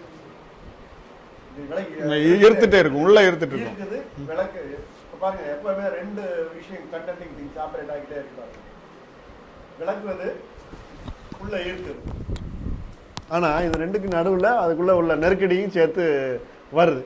இப்போ பார்த்தீங்கன்னா இந்த நெருக்கடி வந்து எப்படி வருதுங்கிறத நீங்கள் அவர் எப்படி அனலைஸ் பண்ணுறாருன்னா, விளக்குவது நீக்குவதுங்கிற 2 பக்கமும் நடந்துக்கிட்டு இருக்கும்போது இது 2ம் வந்து ஆப்ரேட் ஆகி என்ன மாதிரியான அளவு மாற்றம், பண்பு மாற்றத்துக்கு கொண்டு வரும். அந்த பண்பு மாற்றம் தான் வந்து நெருக்கடியில் வந்து நிற்கிதுங்கிறத அழகாக கொண்டு வர்றாரு. நீங்கள் இதை படிச்சீங்கன்னா உங்களுக்கு அந்த சீக்கிரம் வந்து சுருக்கமாக வந்து வேலை இழப்போர் நீங்க சொன்ன மாதிரி அந்த 800க்கும் 1000க்கும் இருக்கிற வித்தியாசம் 1200க்கும் 1500க்கும் இருக்கிற வித்தியாசமா தான் அந்த ரேஷியோல வந்து கடைசியா ஒரு நெருக்கடியை உருவாக்கி வந்து நிற்குங்கிறது வந்து ஹைலைட் மாதிரி. ஆமா, அந்த நெருக்கடி வந்து ஒரு குளோபலா வந்து, அதாவது ஒரு ஸ்பாட்ல வந்து ஒரு சேஞ்சஸை வந்து வாலண்டியரா போத்துனது வந்து மற்ற ஸ்பாட்லலாம் அது என்ன இழுத்துச்சு, என்ன மாதிரியான சிக்கலை உண்டு பண்ணுதுங்கிறத கொண்டு வந்து காமிக்கிறது. அது மூலமா கடைசியில் அதுவே நெருக்கடிக்குள்ள வந்து நிற்கிருப்பாருங்கிறத கண்டினியூ பண்ணுங்க சார்.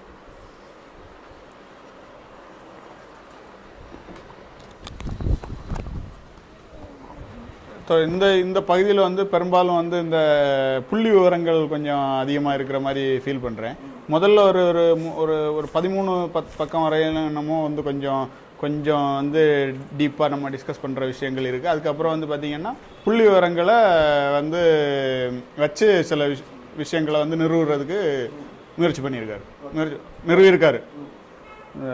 அதில் வந்து ஆரம்பம் என்னன்னா, புதிய இயந்திர சாதனத்தை புகுத்துவதால் இவ்வியந்திர சாதனம் முதலில் எவற்றோடு போட்டியிடுகிறதோ அந்த பழைய கைத்தொழில்களிலும் பற்றை தொழில்களிலும் தொழிலாளர்களுக்கு கேடு விளைகிறது என்பதை தகுதி வாய்ந்த அரசியல் பொருளாதார அறிஞர்கள் எல்லாம் ஒப்புக்கொள்ளுகிறார்கள்.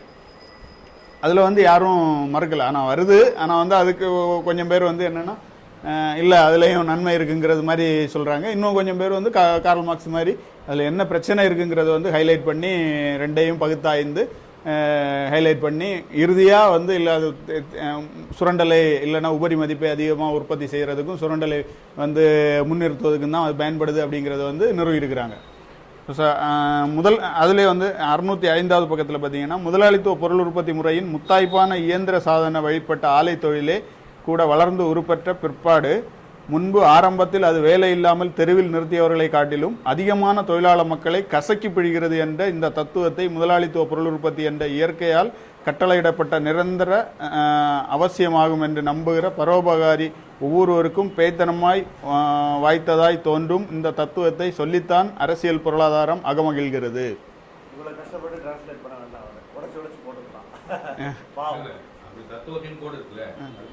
இல்ல இல்ல அது அந்த அந்த நடுவில் ஒரு கோடு இருக்கு. அந்த கோடு வந்து ஒரு விளக்கம். இல்ல இல்ல அது ஒரு விளக்கம், அவ்வளவுதான். தத்துவத்தைன்னு சொல்லிட்டு அதுக்கப்புறம் அந்த முதலாளித்துவ இயற்கையால் கட்டளையிடப்பட்ட நிரந்தர அவசியமாகும் என்று நம்புகிற பரோபகாரி ஒவ்வொருவருக்கும் பேய்த்தனம் வாய்ந்ததாய் தோன்றும் இந்த தத்துவத்தை. அதாவது அந்த இவ்வளவு இடம் வந்து சப்போஸ் டு கம் இன் பிராக்கெட்னு நினைக்கிறேன் இல்லையா? அப்போ வந்திருந்ததுன்னா நம்ம வேற மாதிரி படிச்சிருப்போம். இல்ல இல்ல அது கரெக்ட் சொல்லி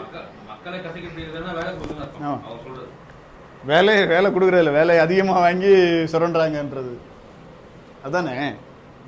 அதுதானே தொடர் அதோட அது கசக்கி பிடிக்கிறதுங்கிறது வந்து என்னன்னா, அவங்க உழைப்புக்கேற்ற ஊதியம் தராம அவங்கள வந்து அளவுக்கு அதிகமான நேரம் வேலை வாங்கி அப்படி செய்யறது தானே கசக்கி பிடிக்கிறது. ஒருத்தம் இயல்பா ஒரு தெருவில் இருக்கியவர்களை விட அதிகமான இப்போ அது சம்பந்தமா வந்து கொஞ்சம் இதெல்லாம் வந்து, அதாவது தொழிற்சாலைகளில் வந்து நீராவியில் இயங்கக்கூடிய பார்த்தீங்கன்னா எவ்வளவு தொழிற்சாலைகள் இருந்துச்சு, எவ்வளோ எண்ணிக்கை இருக்கு, அதில் எவ்வளோ இயந்திரங்கள் பார்த்துட்டு இருக்குன்னு ஒரு இன்ஃபர்மேஷன் கொடுக்குறாரு பாருங்க. இதில் பார்த்தீங்கன்னா ஆய்வாளர் திரு பேக்கர்னு ஒருத்தர், தொழிற்சாலை ஆய்வாளர் பேக்கர், அவர் அறிக்கையிலேருந்து கொடுக்குறாரு. பேக்கர் ஆய்வு செய்த வட்டத்தில் மட்டும் சேர்க்கப்பட்டிருந்த பகுதிகளில் தொழிற்சாலைகளின் எண்ணிக்கை 652. இவற்றில் 570 தொழிற்சாலைகளில் 652ல் 570 தொழிற்சாலை, பெரும்பாலும் எல்லாமே கிட்டத்தட்ட 85,662 விசைத்தறிகள் யூஸ் பண்ணப்பட்டது. அதுல 68,19,000 கதிர்கள் இருந்துச்சு. இரட்டிக்கும் கதிர்களை சேர்க்காமல் இருந்தது. இவை 27,419 நீராவி குதிரை ஹார்ஸ் பவர் இன்ஜின்ஸ் யூஸ் பண்ணாங்க. இதில் 1,390 ஹார்ஸ் பவர் குதிரை திறனையும் 94,119 ஆட்களையும் ஈடுபடுத்தினாங்க. ஸோ இப்போ இவங்க பாருங்க, 570 தொழிற்சாலைகளில் வந்து எவ்வளவு விசைத்தறிகள் பயன்படுத்தப்பட்டன, இந்த விசைத்தறிகளை இயக்கக்கூடிய சக்தி திறன் வந்து எவ்வளவு குதிரை சக்தி உள்ள பவர் யூஸ் பண்ணாங்க, எவ்வளவு ஆட்களை பயன்படுத்தினாங்க, வேலை ஆட்கள் பார்த்தீங்கன்னா அது ரெண்டையும் கொடுக்குறாரு. அதே தொழிற்சாலையில் 1965ஆம் ஆண்டு திருப்பி பேக்கர் போய் பார்க்குறாரு. பேக்கர் முதல்ல டேட்டா கிடைச்ச டேட்டா இது. 65 5 வருஷம் கழிச்சு போய் பார்க்குறாரு. பார்க்கும்போது அதே ஏரியாவில் இப்போ 95,163 தறி. முன்னாடி எவ்வளோ இருந்துச்சு? 85,000 இருந்தது, இப்போ 95,000 தறி ஆயிடுச்சு. கதிர்கள் பாருங்க, 68 லட்சத்துலேருந்து 70 லட்சமா உயர்ந்திருக்கு. இவங்க பயன்படுத்துகிற குதிரை சக்தி இருக்குல்ல, நீராவி சக்தி 28,925 குதிரை திறனா மாறிருக்கு. அதுல நீர்விசை குதிரை திறன், நீராவி குதிரை திறன் ரெண்டையும் நீங்க பாருங்க. ரெண்டு இருக்கு. நீர்விசை மூலமாகவும், அதாவது ஹைட்ராலிக் பவரும், அடுத்த ஸ்ட்ரீம் பவரும் ரெண்டுமே யூஸ் பண்ணாங்க. ரெண்டுமே நீங்க ஹார்ஸ் பவர்ல மெஷர் பண்ணீங்களா? இல்ல, நீராவி நீர்விசை குதிரை திறன் அப்படின்னு சொல்லுங்க. ஹைட்ராலிக் வந்து அது ஹைட்ராலிக் தான் சொல்றது. நீங்க ஏன் குழப்பிக்கிறீங்க? நீர் விசையே கதிராலி. ஆமா, அதான் ஹைட்ராலிக் தான். நீருங்கிறது ஹைட்ரஜன், ஹைட்ராலஜிங்கிறது நீர் தான், ரைட்டா? நீர் விசைங்கிறது ஹைட்ராலிக். இது அது ஸ்ட்ரீமும் ஹைட்ராலிக் தான். அது என்ன ஆவியாகி வர்றது தான், வாட்டர் தான். இருக்கும் ரெண்டாவே வந்து குதிரை இதா வந்து எனர்ஜியா மாறுது, சக்தியா மாறி எவ்வளவு சக்தி பயன்படுத்தப்பட்டிருக்குன்னு வருது. அடுத்தது ஆட்கள் பாருங்க. ஆட்கள் 88,919 ஆட்கள் வேலை செய்யறாங்க. பாத்தீங்கன்னா 1860க்கும் 65க்கும் இடையிலான தறிகள் அதிகரிப்பு 11% நடந்திருக்கு. என்ஜின் விசைத்திறன் அதிகரிப்பு 3% ஆயிருக்கு. வேலை செய்த ஆட்களின் தொகை 5.5% குறைஞ்சிருக்கு. இயந்திர சாதனை எத்தனை பேர வேலையை விட்டு துரத்தி இருக்கு நம்ம கால்குலேட் பண்ணி சொல்றோம். ஆனா அதிகரிச்சு நீங்க பார்க்கணும். அப்சல்யூட்டா அதிகரிச்சிருக்கும், ரிலேட்டிவா குறைஞ்சிருக்கும். எவ்வளவு அதிகரிக்கணுமோ அது அதிகரிக்காதான் நம்ம குறைக்கணும்னு சொல்றோம். இப்ப அவங்க வந்து அப்சல்யூட்டா அதிகரிச்சதை காமிச்சு நாங்க வேலை வாய்ப்பெல்லாம் பெருக்கிருக்கோம்னு சொல்றாங்க. நம்ம வந்து இதே இன்வெஸ்ட்மெண்ட்டுக்கு இந்த வருஷத்துல இவ்வளவு வேலை வாய்ப்பு கொடுத்துச்சு, இப்ப இத்தனை % இன்வெஸ்ட்மெண்ட் அதிகரிக்கும் போது இவ்வளவு % வேலை அதிகரிக்கலன்னு சொல்றோம். ரெண்டுக்கு வித்தியாசம் இருக்கு இல்லையா? அதே இது பாருங்க, 1852க்கு 62க்கு இடையில கம்பளி பற்ற தொழில். இப்படி ஒவ்வொரு தொழிலா வந்து உங்களுக்கு வந்து அதுல பயன்படுத்தக்கூடிய இயந்திரத்தை எப்படி மெஷர் பண்றாருன்னா, நம்பர் ஆஃப் என்ஜின்ஸை விட என்ஜினுக்கு டிரைவ் பண்ணக்கூடிய பவரை வச்சு மெஷர் பண்றாரு. ஸோ பவர் வந்து எவ்வளவு இன்க்ரீஸ் ஆயிருக்கோ அந்த அளவுக்கு இன்ஜின் இன்க்ரீஸ் ஆயிருக்கு, இயந்திரம் இன்க்ரீஸ் ஆயிருக்கு அர்த்தம். அதே மாதிரி அதுல பயன்படுத்தப்பட்ட உற்பத்தி செய்யப்பட்ட பொருட்கள், கச்சா பொருட்கள், அப்புறம் தொழிலாளர், இந்த எண்ணிக்கையில பாத்தீங்கன்னா எல்லாமே ஏறும் முகத்துல இருக்கும். சதவீதத்துல நீங்க போட்டுட்டீங்கன்னா உங்களுக்கு கூட்டு வெளிப்பட்டு போயிடும். எண்ணிக்கையில சொன்னீங்கன்னா உயர்வு தெரியும், சதவீதத்துல போட்டா உயர்வு தெரியாது. எண்ணிக்கையில வந்து பாத்தீங்கன்னு வச்சுங்களேன், தொழிற்சாலைகள் வந்து நீங்க தொழிலாளர்கள் எண்ணிக்கை வந்து 95,000. ஆமா ஆமா இதுல குறைஞ்சிருக்கு. பட் ஆக்சுவலா ரேட் ஆஃப் இன்க்ரீஸ் வந்து கம்மியாகும்போது குறைவா தெரியும். இதுதான் நடந்தது. சொல்லுங்க தொடர்ந்து. அதுல வந்து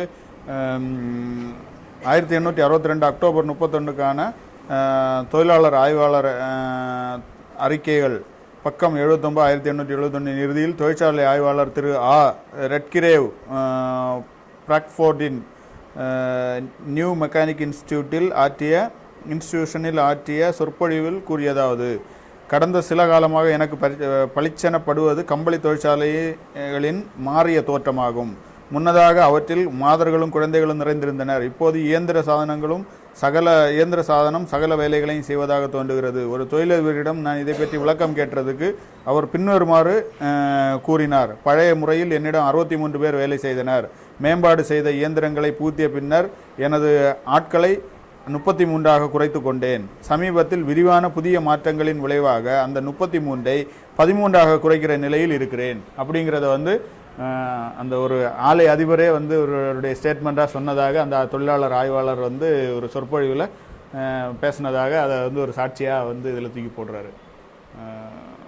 அது ஆவணம் தான், ஆவணத்திலேருந்து எடுக்க முடியாது. நடக்கிற விஷயம் தானே இது. வந்து அவர் ரெக்கார்ட் பண்றாரு. அதான் இந்திய ரயில்வேயே உதாரணமாக சொல்லலாம்.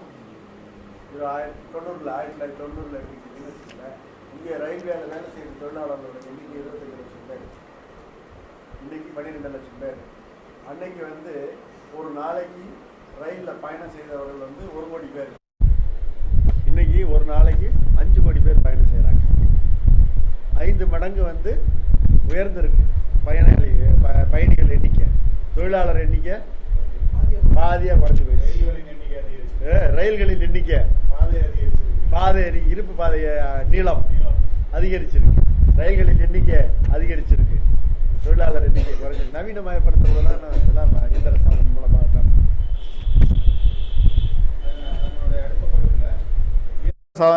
சாதனம் பெருந்திரளான ஆட்களை உள்ளபடியே அகற்றிவிட்டு காரியாம்சத்தில் அவர்களுக்கு பதிலியாகிறது என்றாலும் அகற்றப்பட்ட பற்றை தொழிலாளர்கள், கைவினைஞர்கள் ஆகியோரை விட ஆலை தொழிலாளர்கள் குறிப்பிட்ட தொழிலில் மேலும் ஆலைகளை கட்டுவதன் மூலமும் பழைய ஆலைகளை விரிவாக்குவதன் மூலமும் தொகையில் அதிகமாகிவிடலாம் என்பது புரிந்து கொள்ளத்தக்கதே.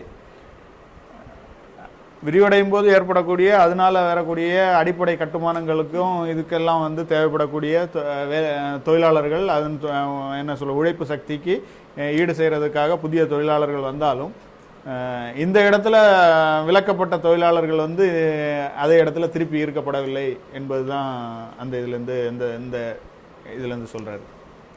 இப்போ அதிலே வந்து பார்த்திங்கன்னா 609வது பக்கத்தில்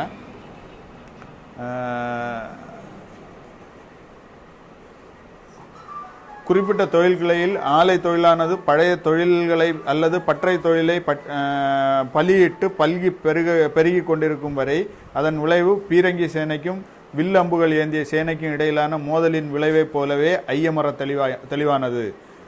இயந்திர சாதனம் அதன் செயல் தளத்தை வெற்றி கொள்கிற இந்த முதல் காலகட்டம் அதன் உதவியால் உண்டாகிற அசாதாரண லாபங்களின் காரணத்தால் தீர்மானகர முக்கியத்துவமுடையதாகும்.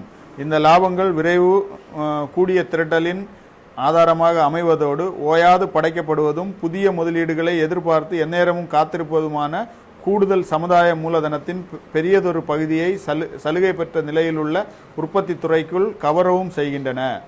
வேகமான விறுவிறுப்பான நடவடிக்கை நிறைந்த இந்த முதற்கட்டத்தின் தனி அனுகூலங்கள் இயந்திர சாதனம் படையெடுக்கிற ஒவ்வொரு உற்பத்தி கிளையிலும் உணரப்படுகின்றன.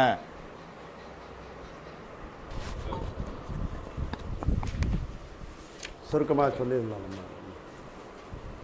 பிரிவு 7 முடிச்சிடலாம் இன்றைக்கி. 7 முடிச்சுட்டு 8க்கு அடுத்த தடவை 8 படிக்கலாம். ஸோ இவர் சொன்னதை தொடர்ந்து பார்த்தோன்னா இயந்திர சாதனை வந்து அதனுடைய வளர்ச்சி வேகம் எவ்வளோ அதிகரிச்சிருக்குங்கிறத வந்து சில ஸ்டாட்டிஸ்டிக்கல் புள்ளி வர கணக்குகளோட அவர் சொன்னதும் பார்த்துருக்கோம். அடுத்து பார்த்திங்கன்னா இந்த இயந்திர சாதனத்தினுடைய அது உப விளைவாக பார்த்தீங்கன்னு வச்சுக்கோங்க, ஒரு பகுதியில் மட்டும் ஒரு அசாதாரணமான முறையில் இயந்திர சாதனம் புகுத்தப்படும் பொழுது அது சில கிரைசிஸை உண்டு பண்ணுது. ஸோ அந்த கிரைசிஸ் வந்து எப்படி சீக்வன்ஸாக அந்த கிரைசிஸ் திருப்பி மீண்டெழுவது, மறுபடியும் ஒரு நெருக்கடி மீண்டெழுவது அப்படின்னு ஒரு அலைவுற்று வந்து செட்டில் ஆகிற ஒரு சூழ்நிலை. இது வந்து இந்த கிரைசிஸுங்கிறது வந்து பொதுவான முதலாளித்துவ கிரைசிஸோட ஒரு அங்கம்தான். இந்த பொதுவான முதலாளித்துவ கிரைசிஸுங்கிறதுக்கான அடிப்படையவே வந்து நீங்கள் புரிஞ்சுக்கணுன்னா ஒரு இடத்துல இயந்திர சாதனம் புகுத்தப்பட்டு அதன் மூலமாக உருவாகக்கூடிய இந்த கிரைசிஸ்லேருந்து பார்க்கலாம். அதுக்கு தான் வந்து இவர் இந்த 1840களில் ஏற்பட்ட பருத்தி தொழில் நெருக்கடியை வந்து உதாரணமாக காட்டுறார். 612 நடுவில் வந்து நவீன தொழில்துறையின் வாழ்வே மிதமான செயற்பாடு, இழுப்பு, மிகை உற்பத்தி, நெருக்கடி, தேக்கம் ஆகிய கால வட்ட வரிசை ஆகிவிடுகிறது.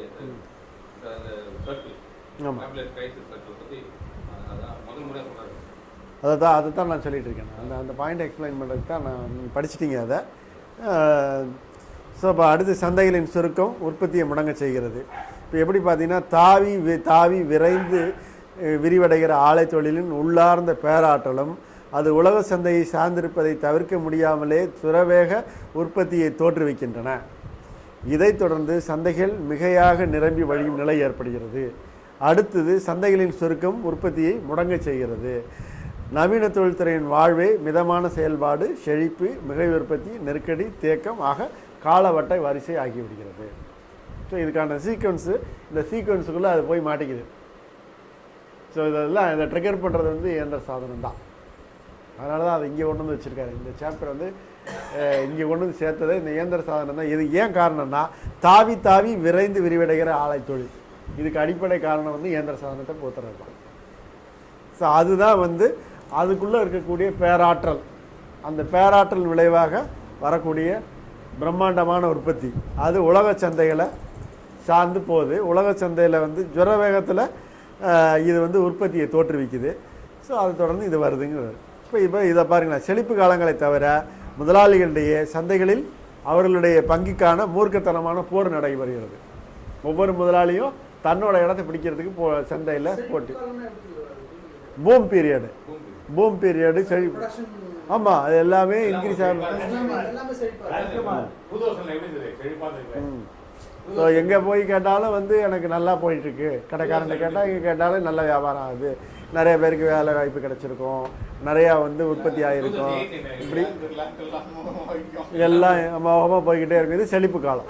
அதுக்கப்புறம் செழிப்பு காலம் முடிஞ்சதும் கொஞ்சம் தேக்கம் இருக்கும், கொஞ்சம் டல்லுங்கன்னுவாங்க. அடுத்து போய் கேட்டிங்கன்னா அடுத்து டல்லுக்கு அப்புறம் வந்து எங்கே ஒன்றுமே போகலைன்னுவாங்க. அடுத்தது ஒன்றும் ஓட்டானே நின்றுட்டுருப்பாங்க. இது வந்து ஒரு காலச்சகடம்.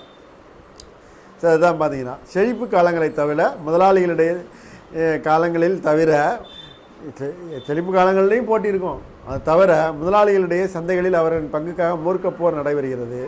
உற்பத்தி பண்டத்தின் மலிவுக்கு நேர் விகிதத்திலான இந்த பங்கு உழைப்பு சக்திக்கு பதிலியாக அமையும் மேம்பட்ட இயந்திர சாதனத்தை பிரயோகிப்பதிலும் புதிய உற்பத்தி வழிமுறைகளை பிரயோகிப்பதிலும் இந்த போராட்டம் தோற்றுவிக்கும். போட்டா போட்டி ஒருபுறம் இறக்க தொழிற்சகடம் ஒவ்வொன்றிலும் சரக்குகளை மலிவாக்கும் பொருட்டு உழைப்பு சக்தியின் மதிப்புக்கும் கீழே வலுவந்தமாய் கூலியை வெட்டி செல்ல முயன்ற நேரமும் வருகிறது. இப்போ எதுலேருந்து வருது? இயந்திர சாதனம் தான் வந்து உங்களுக்கு வந்து இவர் வந்து அந்த முதல்ல சொல்கிறாரு, தாவி தாவி விரைந்து விரிவடைகிற ஆலை தொழில்.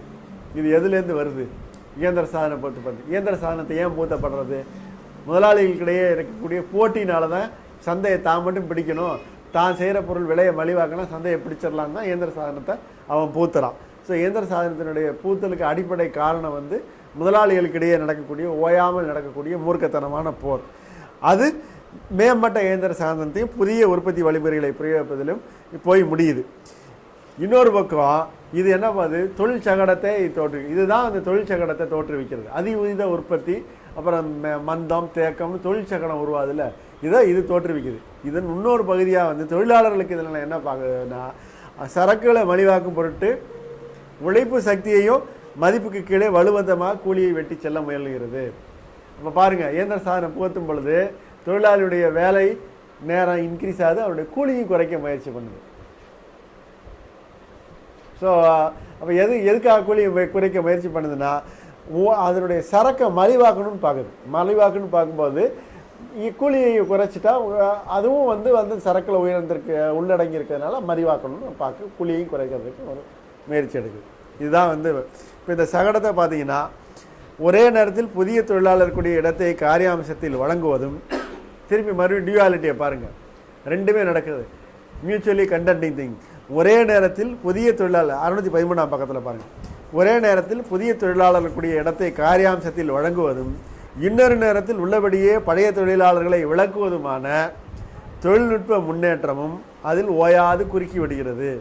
தொழில்நுட்பத் துறையிலான இந்த பண்பு வழி மாற்றம் தொடர்ச்சியாக தொழிற்சாலைகளிலிருந்து ஆட்களை வெளியேற்றுகிறது அல்லது புதிய ஆட்களை நுழைய விடாமல் கதவை சாற்றுகிறது.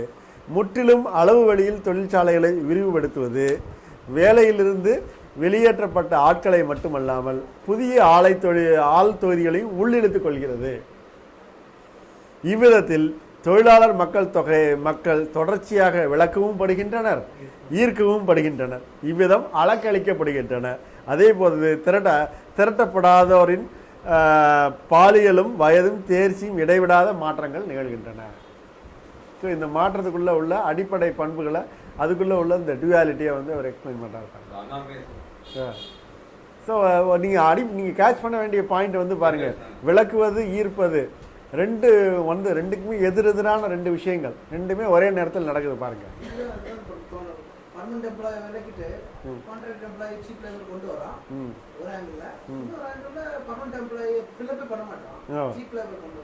கொண்டு வரா ஒட்டு மொத்தத்தில் பார்த்தீங்கன்னா விளக்கியிருப்பான். ஆமாம், ஒட்டு மொத்தத்தில் கம்மியாக இருக்கும், ரேட் ஆஃப் இன்க்ரீஸ் கம்மியாக இருக்கும், ஆனால் அப்சல்யூட் இன்க்ரீஸ் ஆகிருக்கும். அப்சல்யூட்டில் டேர்மில் பார்த்தீங்கன்னா 800 பேர் 1200 பேர் ஆயிருக்கான், 400 பேரை உயர்த்தி வேலை கொடுத்துருக்க அதிக பேருக்கு, அது இல்லைன்னு எப்படி சொல்ல முடியும்? ஸோ இன்க்ரீஸ் ஆகிருக்கு. ஆனால் என்ன ஆயிருக்குன்னா 1500 பேர் கொடுக்குற இடத்துல 300 பேரை விலைக்கு தள்ளியிருக்கு. 200 பேரை முன்னாடி வேலையை விட்டு விளக்குன நிலைமை போய் 300 பேரை வேலையை விட்டு விலைக்கு தள்ளியிருக்கு. பாருங்கள், மியூச்சுவலி ஆப்போசிட் விஷயங்கள், கண்டென்டிங் திங்ஸ் வந்து ஆப்ரேட் ஆகிடுவோம். அதுதான் வந்து இந்த நெருக்கடிக்கு அடிப்படையான காரணம். அந்த அளவு மாற்றம், பண்பு மாற்றம் என்ன மாதிரியான பண்பை கொண்டு வந்திருக்குன்னா நெருக்கடி என்கிற பண்பை கொண்டு வந்து விட்டு இருக்குது. ஸோ கோரான பாயிண்ட் அவர் ஏதாவது ஒரு இடத்துல ஸ்டேட்மெண்ட்டாக கொடுத்துட்றாரு.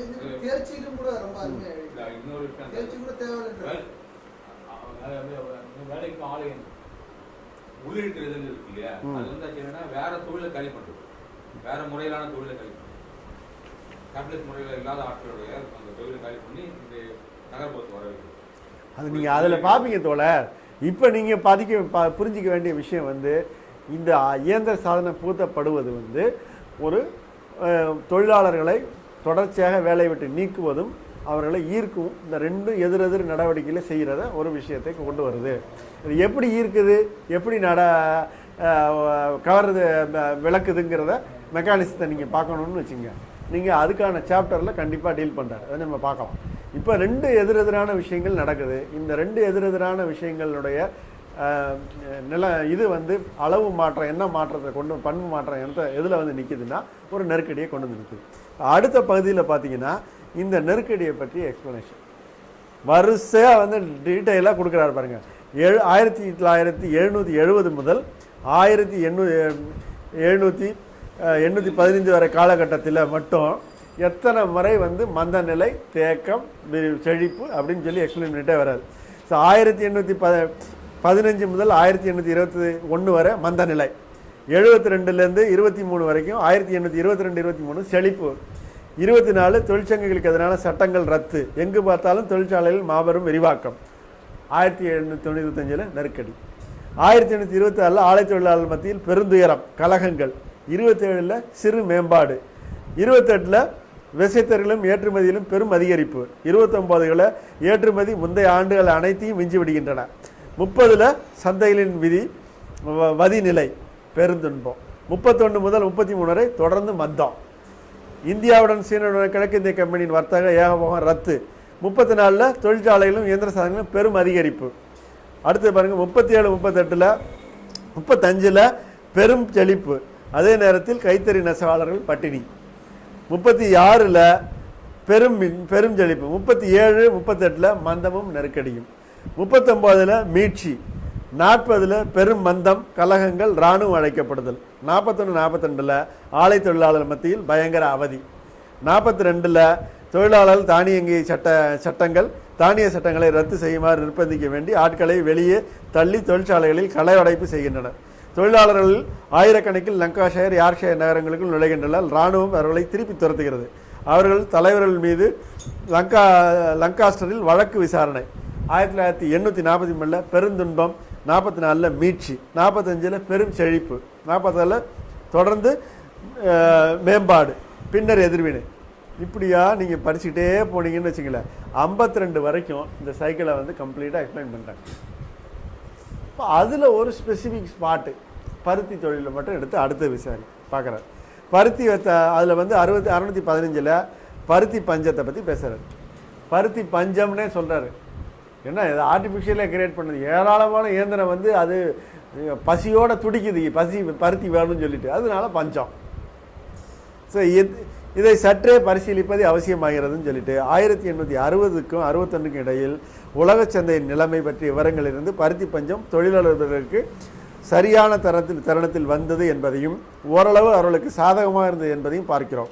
இந்த உண்மை மான்செஸ்டர் வர்த்தக சபையின் அறிக்கைகளில் ஒப்புக்கொள்ளப்பட்டது. பாராளுமன்றத்தில் பாமஸ்டன் டெர்பி ஆகியோரால் பிரகடனம் செய்யப்பட்டது, நிகழ்ச்சிகளால் உறுதி செய்யப்பட்டது. 1861 ஐக்கிய குடியரசிலிருந்து 2887 பஞ்சாலைகளில் சிறு அளவிலான ஆலைகள் பல இருந்தன என்பது மெய்தான். ரெட்கிரேவ் அளித்த அறிக்கையின்படி அவரது வட்டத்தில் சேர்க்கப்பட்டிருந்த 2109 ஆலைகளில் 392, அதாவது 19% ஆலைகள் ஒவ்வொன்றும் 10 குதிரை திறனுக்கும் குறைவாக பயன்படுத்தின. 345 அல்லது 45 அல்லது 16% ஆலைகள் 10 குதிரை திறனும் 20 குதிரை திறனுக்கும் இடைவாக பயன்படுத்தின. 1372 ஆலைகள் 20 குதிரை திறனுக்கு அதிகமாக பயன்படுத்தின.